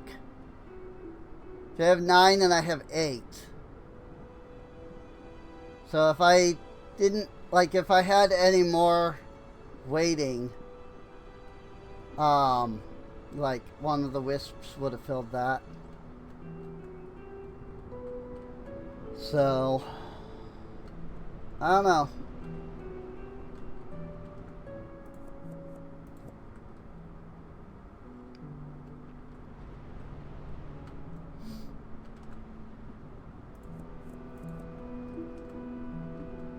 I will say that one thing that I do kind of really like about the supermarket simulator is the storage area. Like, once you have the storage area unlocked, right, you can walk into the back. You know, you can walk into the storage area and you can see exactly how much you have. And because you're able to see exactly how much you have, at the end of the day, you can walk back there, or at the beginning of the day, either way, you can walk back there and, like, see how much you've sold, like, directly. Like, visually. I don't know how you would do that in this game.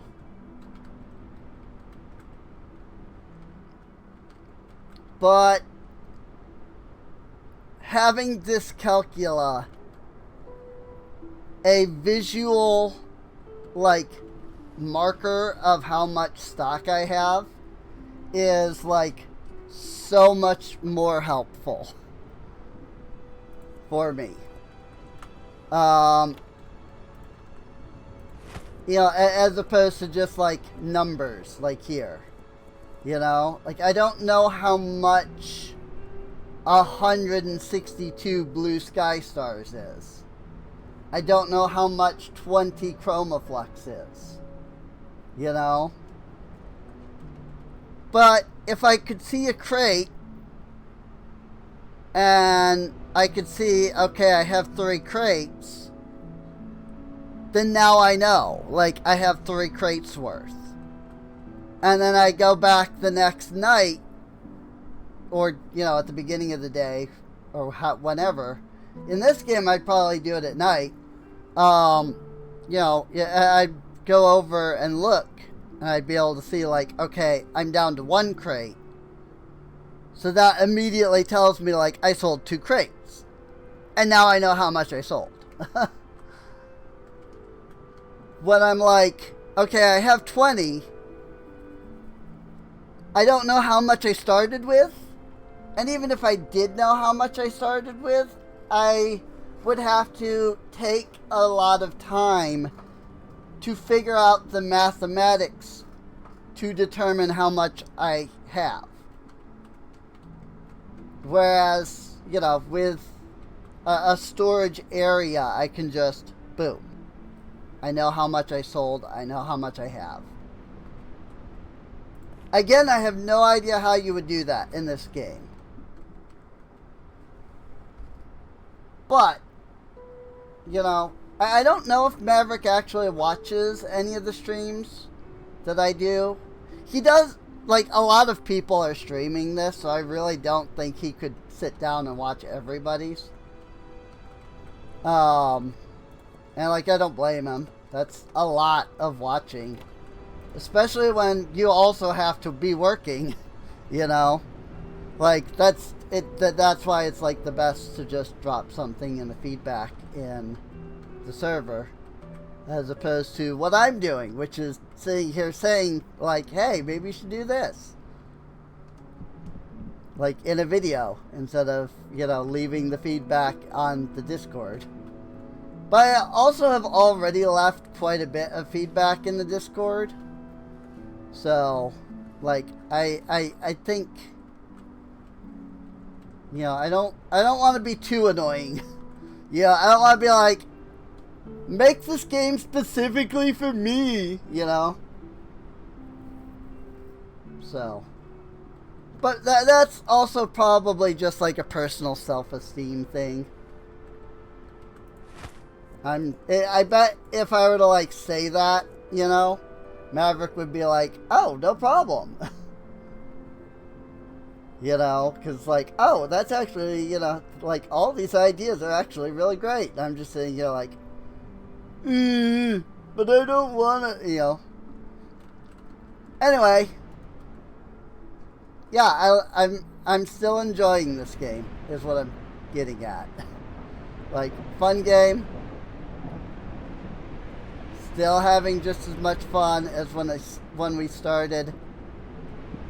You know, super enjoyable. Oh my god.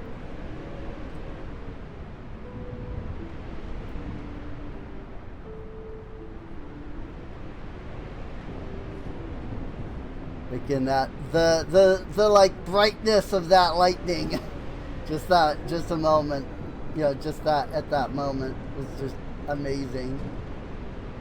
Lightning is so cool.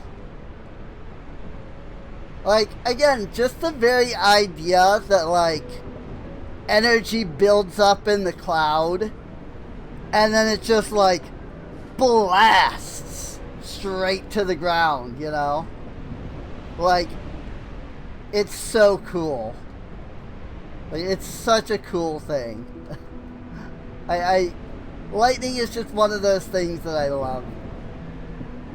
I used to hate it, when I was a kid. You know, loud noise, you know, thunder, it's a loud noise. I was always like, But I didn't know I was autistic back then. Like this, the lightning and then the bright flash. But then it's not like this big loud bang that gives me anxiety. Like, I love it. It's awesome. I love looking at it. I love going online and like looking at videos and pictures of lightning. Because it's so cool. It's the bang that freaks me out, you know? Like, lightning itself doesn't bother me. It's the bang. It's the thunder that bothers me. So...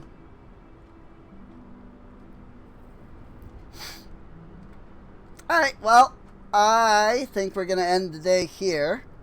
It is almost 4 in the morning. So I think I will be ending the stream here as well.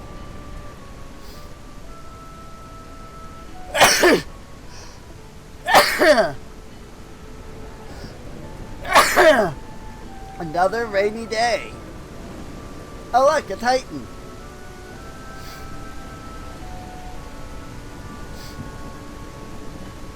You can barely see him out there, but he is there.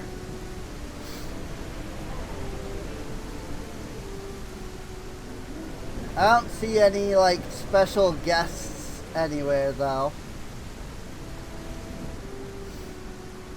So, I think tomorrow may be one of the most normal days.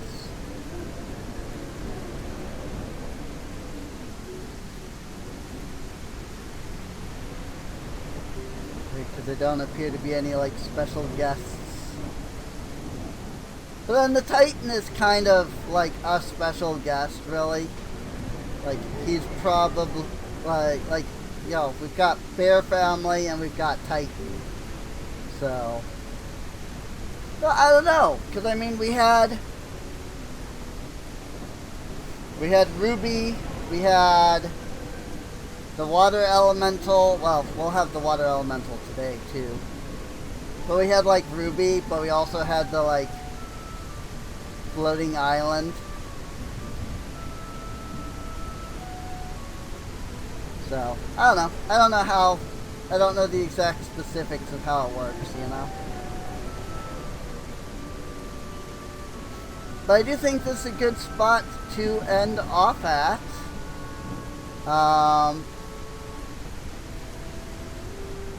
If you are watching the VOD on YouTube, feel free to subscribe. You can check, you can check the playlist. so that you can get caught up on any of the streams. You know, specifically the Teddy's Haven stuff, I mean. But yeah, you know, you can get caught up on the Teddy's Haven streams. Twitch.tv/Serene Inc. if you want to come and watch the stream live. You know, come on out, hang out with us, chat, all that good stuff.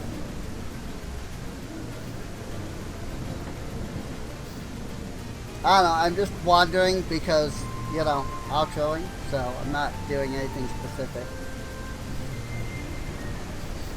But yeah, I guess with that,